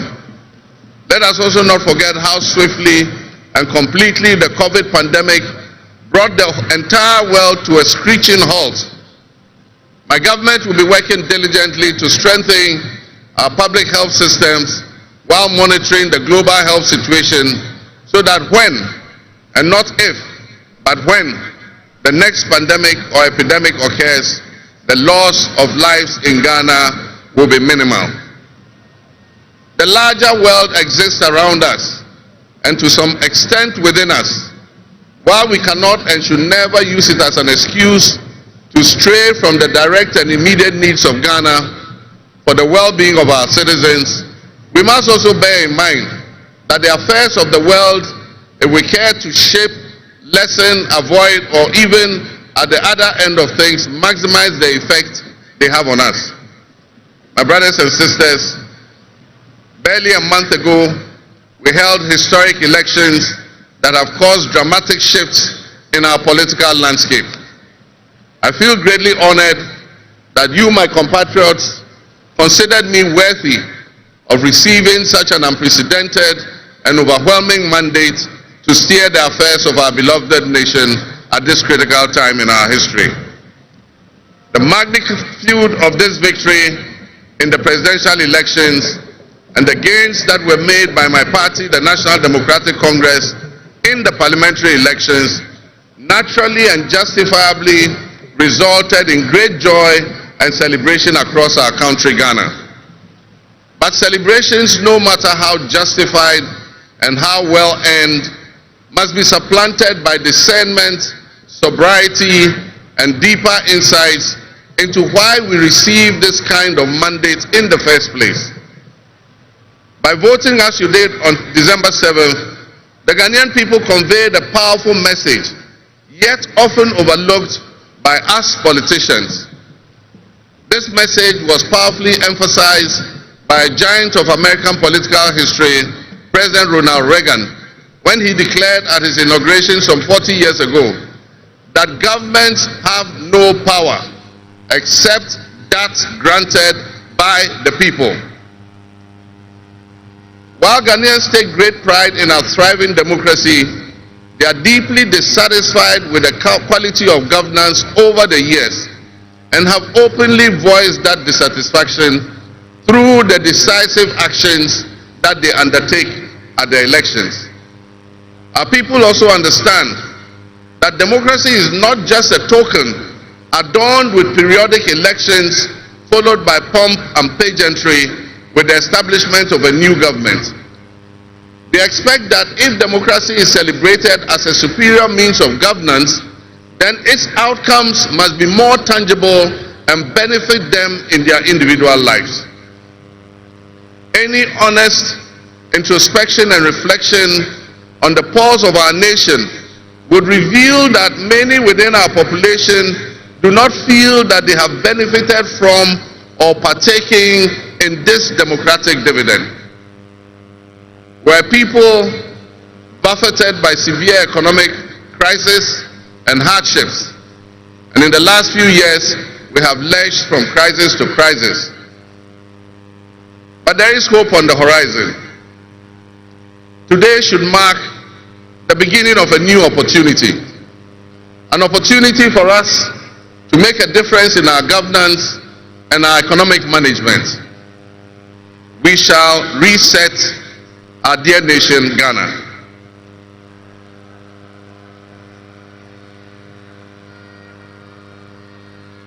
To the millions of my fellow countrymen and women who joined long queues and waited in the sun for their turn to vote for me, you have my sincerest thanks for honoring me. My firm, immutable assurance is that your votes will matter in the work that I'll do to make a difference in the destiny of this dear nation of ours. Your courage to bring change will not go in vain. Our nation was born with much promise. That promise would seem hazy and in doubt now because of all that has happened in the past. But I urge you, my fellow countrymen, not to be sucked into a state of perpetual pessimism. For some time, our country has urgently needed leadership with an unwavering desire to get things done. I, with all humility, assent that I intend to be that leader with your cooperation and your help. As your next leader, I shall strive to exercise sound judgment and be able to make the right calls at the right time. I will have the humility and presence of mind to take responsibility for any challenges and be willing to act firmly and timeously to resolve the challenges that we face as a nation. Since the elections, I have read and heard the word hope used many times in relation to my presidency and what it should offer the citizens of Ghana. I intend to speak plainly and clearly to you today, and every time I address you subsequently, I intend to always tell you the truth. The circumstances we find ourselves in are indeed dire, but even so, I'll be decisive and swift in my actions. We'll focus our initial efforts on 4 critical areas. The first is economic restoration and stabilization of the macroeconomic environment. The second is the improvement of the business and investment environment to ensure that Ghana is once again open for business. The third is governance and constitutional reforms. And the final, but not the least, is accountability and the fight against corruption.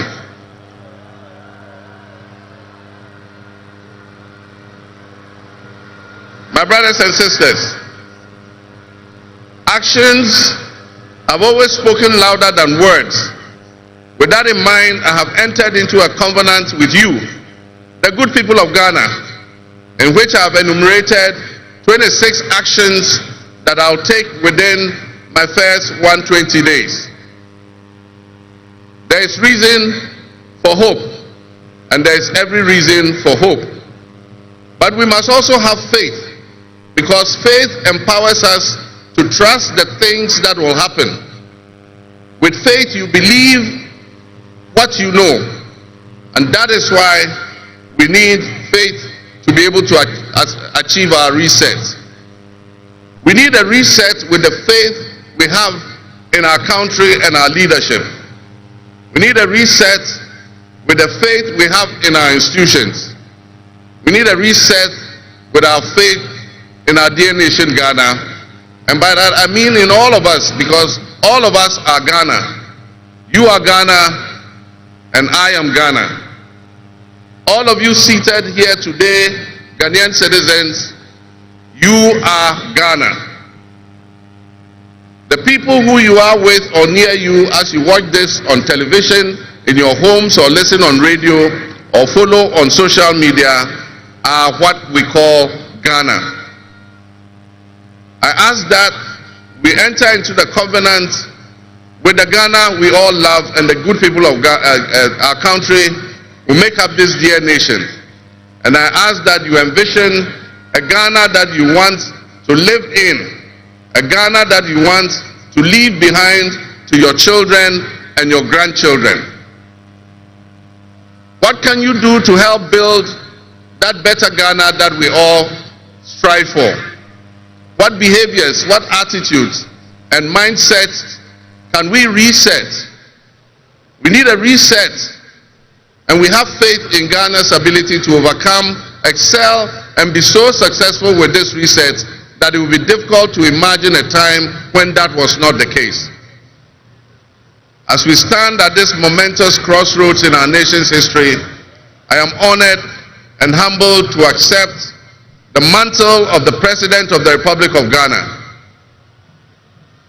Today we celebrate a new administration and herald an unprecedented era of opportunity and transformation. With Nana Jane Opoku-Agyeman by by my side, we are poised to embark on a journey of progress and inclusivity, united in our vision for a more prosperous Ghana. This day is particularly special for us and for every Ghanaian who dreams of a society where barriers are shattered and ambitions are realized. With the inauguration of Ghana's first female vice president, we have turned a significant page in our history. Nana Jane's ascension to the high office is not merely a personal triumph. It symbolizes our collective commitment to fostering a nation where gender equality and female representation are cherished and amplified. This is a powerful testament to the power of diverse voices to shape the future, voices that have the courage to soar beyond our traditional confines.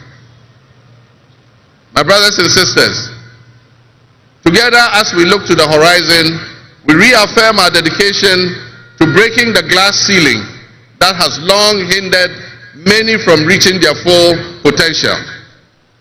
Governance that reflects all segments of our population strengthens our democracy and enriches our conversation.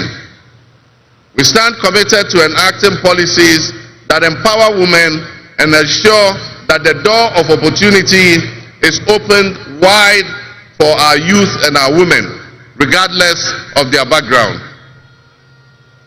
Together we'll galvanize our efforts to create a society where every Ghanaian can dream, believe, and achieve without any restraints. Remember that great leadership is not defined merely by the offices we occupy, but by the legacy that we leave for future generations. My administration, along with my Vice President, Nana Opukwajiman, will prioritize inclusivity, accountability, and innovation, forging pathways that will lead to the upliftment of all of our citizens. I'm profoundly grateful for this moment, a cornerstone in our journey towards a brighter future for Ghana. In this resounding victory, I see a clarion call, particularly from the youth of Ghana, a generation that is brimming with potential and dreams that are waiting to be realized. This moment is a powerful affirmation that your voices matter, that your aspirations are valid, and that your future must be our priority. We're committed to translating your hopes into action and creating opportunities for education, entrepreneurship, employment, and empowerment.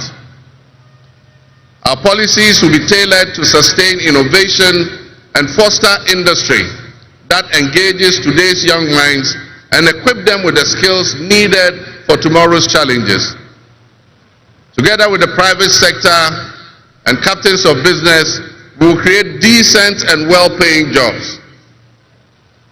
As we embark on this new chapter, I assure you that our decisions will champion diversity in all facets of governance, ensuring that every Ghanaian, regardless of your ethnicity, your gender, your age, your religion, or any background, will have the opportunity to contribute to our nation's story. Ghana's youth represent the heartbeat of our democracy. Their ambition will drive our policies as we strive to create an inclusive, equitable society where everyone has a seat at the table. Our vision hinges on the introduction and implementation of a 24-hour economy. We envisage an innovative and vibrant 24-hour Ghanaian economy, which will also be anchored in agriculture and agribusiness. This innovative approach will unlock potentials that have long remained dormant, enabling us to harness the energy and creativity of all our people.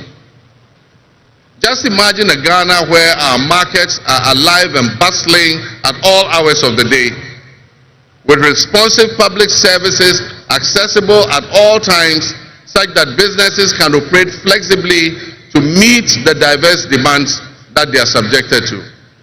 And young people, including entrepreneurs, can find opportunities regardless of traditional institutions. The 24-hour economy model will also bolster job creation for the young people, stimulate local industry, and attract foreign investments, and allow us to build resilient communities and a sustainable future. This vision extends beyond mere economic transactions. It symbolizes empowerment, the empowerment of every Ghanaian to contribute to our national progress. My fellow citizens, this vision will allow us to embrace diversity, to cater to varied lifestyles and preferences, and foster a culture of inclusion, ensure that every citizen can enjoy the fruits of his hard work. To the business leaders and entrepreneurs, I invite you to support this new model and join me in shaping a business environment where creativity thrives and where the fruits of your investments contribute to the collective welfare of our nation. Your role in driving our economy forward cannot be overstated. Your innovation and dedication will be a backbone of our success story. And I pledge to you that we would look at the tax regime and rationalize them so that they are more transparent and fair. Members of the business community, I assure you, Ghana is open for business again. Let me thank you, Your Excellencies, my fellow presidents, for leaving what is a busy schedule behind and coming to join us at this ceremony. Your presence brings honor to this inaugural ceremony. And I want to extend my heartfelt thanks to all of you and to our sister countries who have traveled from near and far to be with us today. Your presence is a testament to the strong bonds of friendship and cooperation that exist between our nations. And I promise you I will work to foster the partnerships that transcends our borders, and I'll work collectively with you towards regional stability, economic growth, and mutual respect between our nations. To my friends from across Africa and the world, I thank you and welcome you to Ghana. And in our local parlance, I say Akwaba to all of you. To my family and fellow citizens, my wife Odinga, I thank you for your unwavering support and commitment to our shared vision. This journey is not mine alone, it belongs to all of us. It belongs to each of you. Let today be the dawn of a new era of hope, an era of job creation, an era of accountability, an era of institutional strengthening and resilience, and an era of unparalleled potential for all Ghanaians. We will write the next chapter in Ghana's story, and it will be one of promise, transparency, and transformative progress. My fellow citizens, this is a patriotic call to action for all of us to participate in building a nation that lives up to its promise, where hope thrives and dreams become a reality. Together, let us cultivate a brighter future for our beloved Ghana, where unity, progress, and equality are not just ideals we aspire to, but are the very fabric of our nation. In closing, I invite you to partner with us on this journey. Together, we can create a brighter future for our beloved Ghana, where unity, progress, and equality are not simply goals we are aiming for, but are the cornerstone of our society. Let's work hand in hand to foster these values and strengthen our nation for everyone. My fellow citizens, our invited guests, I thank you very much. May God bless our homeland Ghana and make our nation great and strong. I thank you.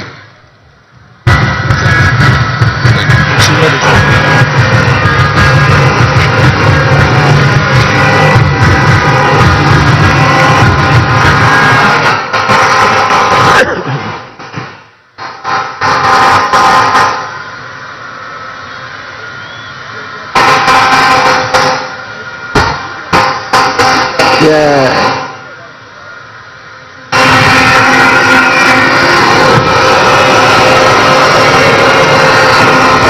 Honorable members,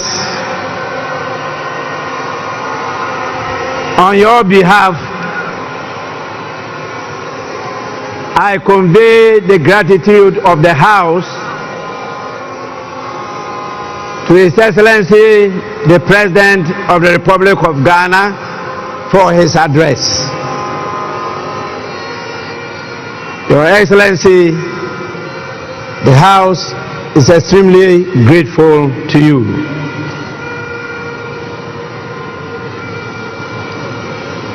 Honorable members,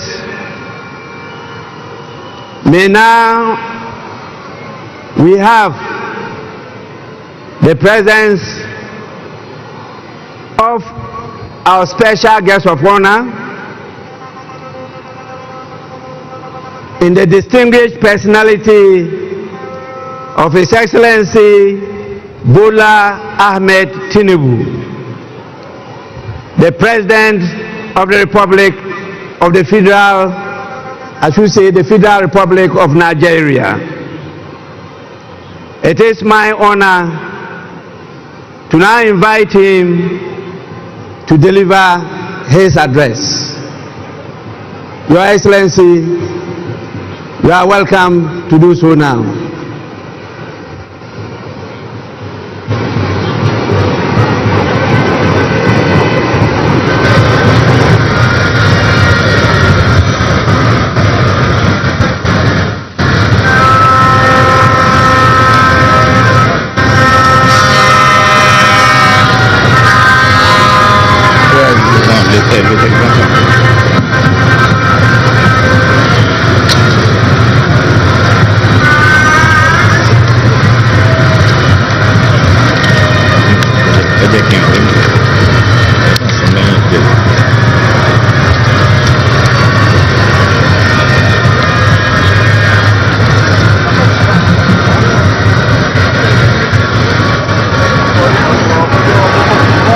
Excellency,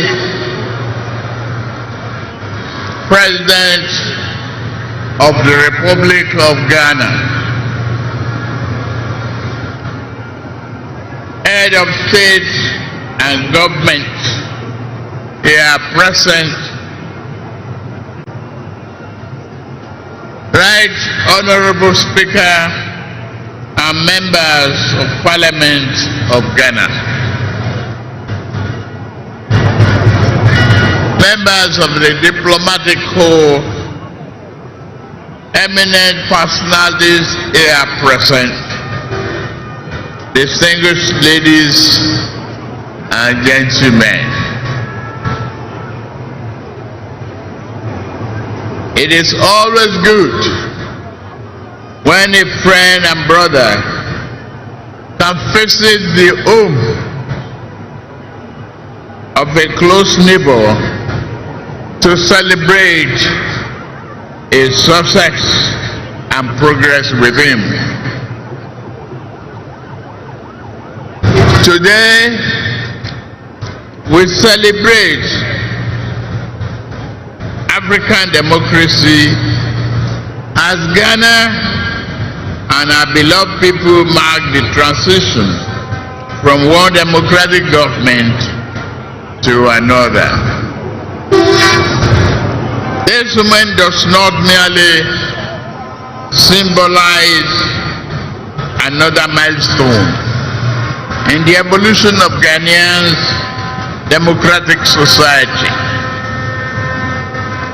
It further demonstrates that in West Africa, we are capable of democratic and productive endeavors. It is time that our continent critics stop forgetting the strides that Ghana, Nigeria, and others have made. We need not prove ourselves to them. We have nothing to prove to anyone except ourselves.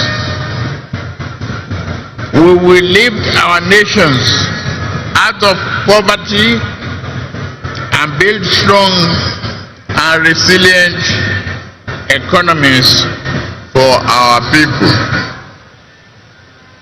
Today, I am here not only as the President of the Federal Republic of Nigeria, but also as an African in resolute support of Ghana and our people.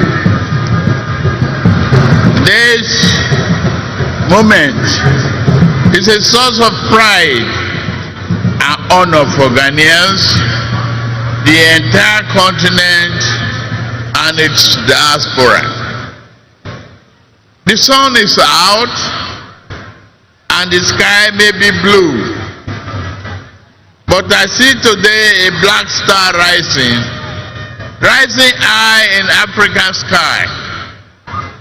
This black star shines over this nation,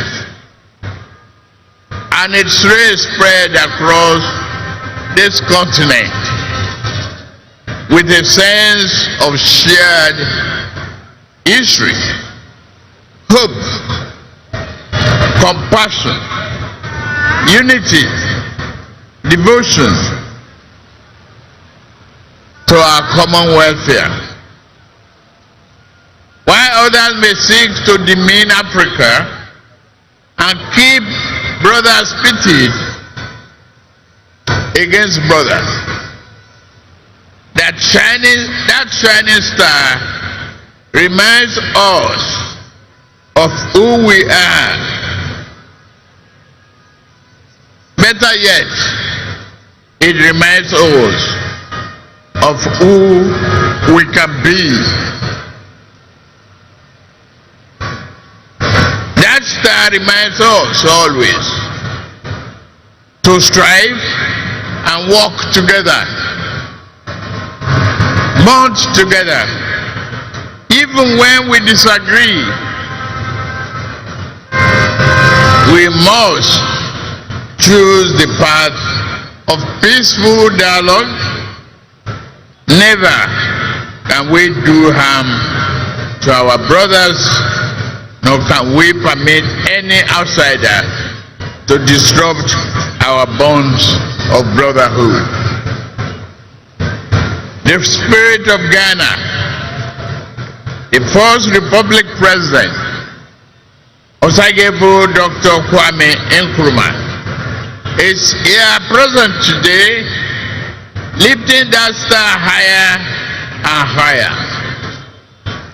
Just as Ghana draws inspiration and a well of strength from Kwame Nkrumah and many of his past leaders, Nigeria similarly draws inspiration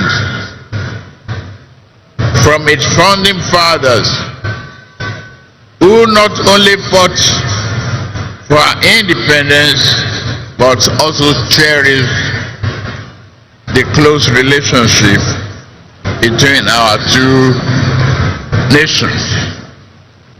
May we always walk in the way and in the spirit of these enlightened leaders.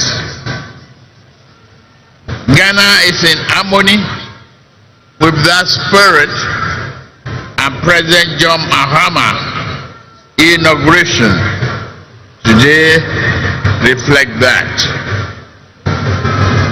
Your new president is a man of patriotic vision and substance. He loves his nation and his people to the core. He believes that your nation has a mission and intend for you all to fulfill it. No one can ask more of a leader than that. President John Mahama and I share a deep friendship. My dear brother, I am here to walk with you You know you can count on Nigeria's support at any given time. You call on me. We are your brothers and sisters. We shall always be there for you. May your administration be a profound success and progress for you, Ghanaians, and the entire region. I am confident that new government under the leadership of President John Mahama will work with Nigeria to strengthen this powerful bond, leading to greater shared progress, prosperity for the people of our two nations. I have no doubt that your administration will bring about positive change and progress. Your accession to the power should also mark a new and invigorating momentum in pursuing sub-regional and integration and progress. With laser focus, we can tackle our people's most pressing problem of poverty, youth unemployment, instability, insurgency, and many other problems hampering our desired progress. May Ghana's democracy continue to grow stronger. May progress and prosperity be your portion. Let us all look forward to a future filled with hope, opportunity, and progress. God bless Ghana and its beloved people. God bless Federal Republic of Nigeria and its beloved people. God bless ECOWAS. God bless our beloved Africa. I thank you for your kind attention. God bless you.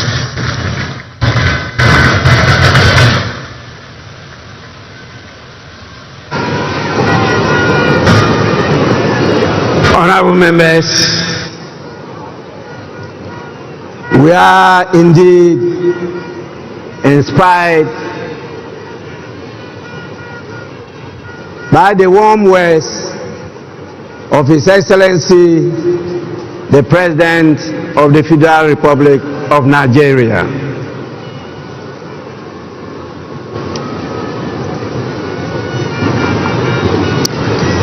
I now have the honor to, on your behalf, invite the visiting heads of state and former presidents to congratulate the President of the Republic of Ghana.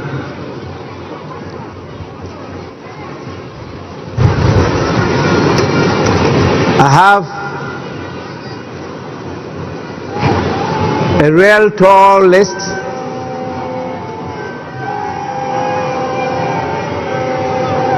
It is my hope and prayer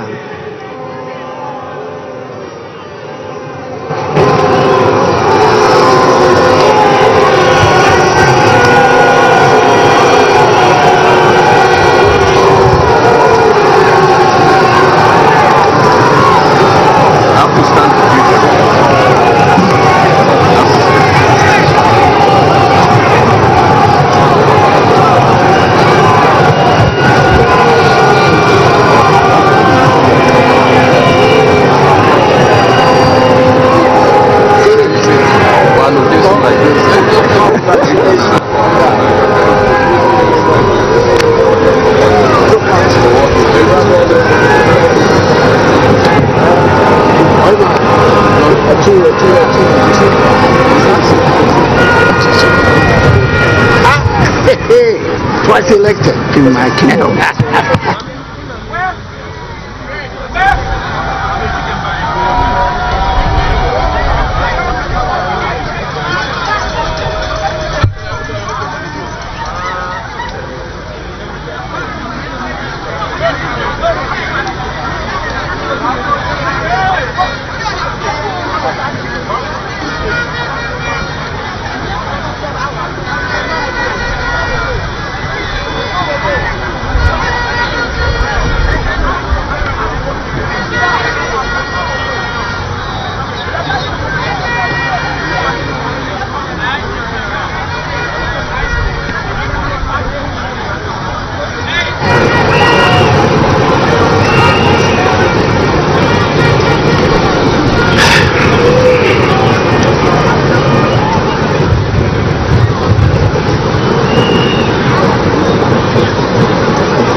As highlighted by the President and our special guest of honor, His Excellency Ahmed Bola Tinubu of the Federal Republic of Nigeria. Now, what else? What is the next on the agenda? Because very soon we will witness. Honorable members, I will now, on your behalf, by the President and our special guest of honor, His Excellency Ahmed Bola Tinubu of the Federal Republic of Nigeria. Now, what else? What is the next on the agenda? Because very soon we will witness. Honorable members, I will now, on your behalf, call the names of our distinguished dignitaries, the heads of states and presidents from various countries, to come to congratulate His Excellency the President of Ghana. And I will start with our special guest, the President, the Commander-in-Chief, and the Head of State of the Federal Republic of Nigeria, the person of His Excellency Bola Ahmed Tinubu, to lead in this whole exercise. Your Excellency, you may proceed to do so now.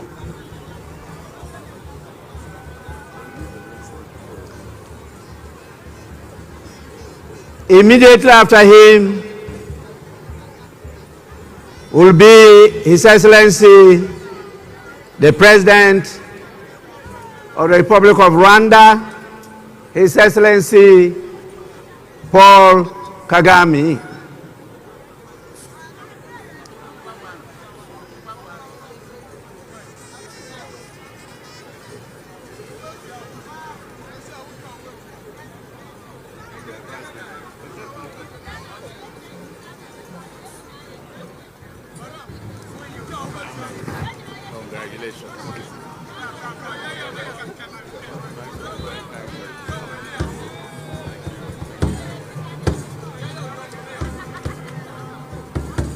Then follows His Excellency the President of the Republic of Togo, His Excellency Faure Gnassingbé. After him comes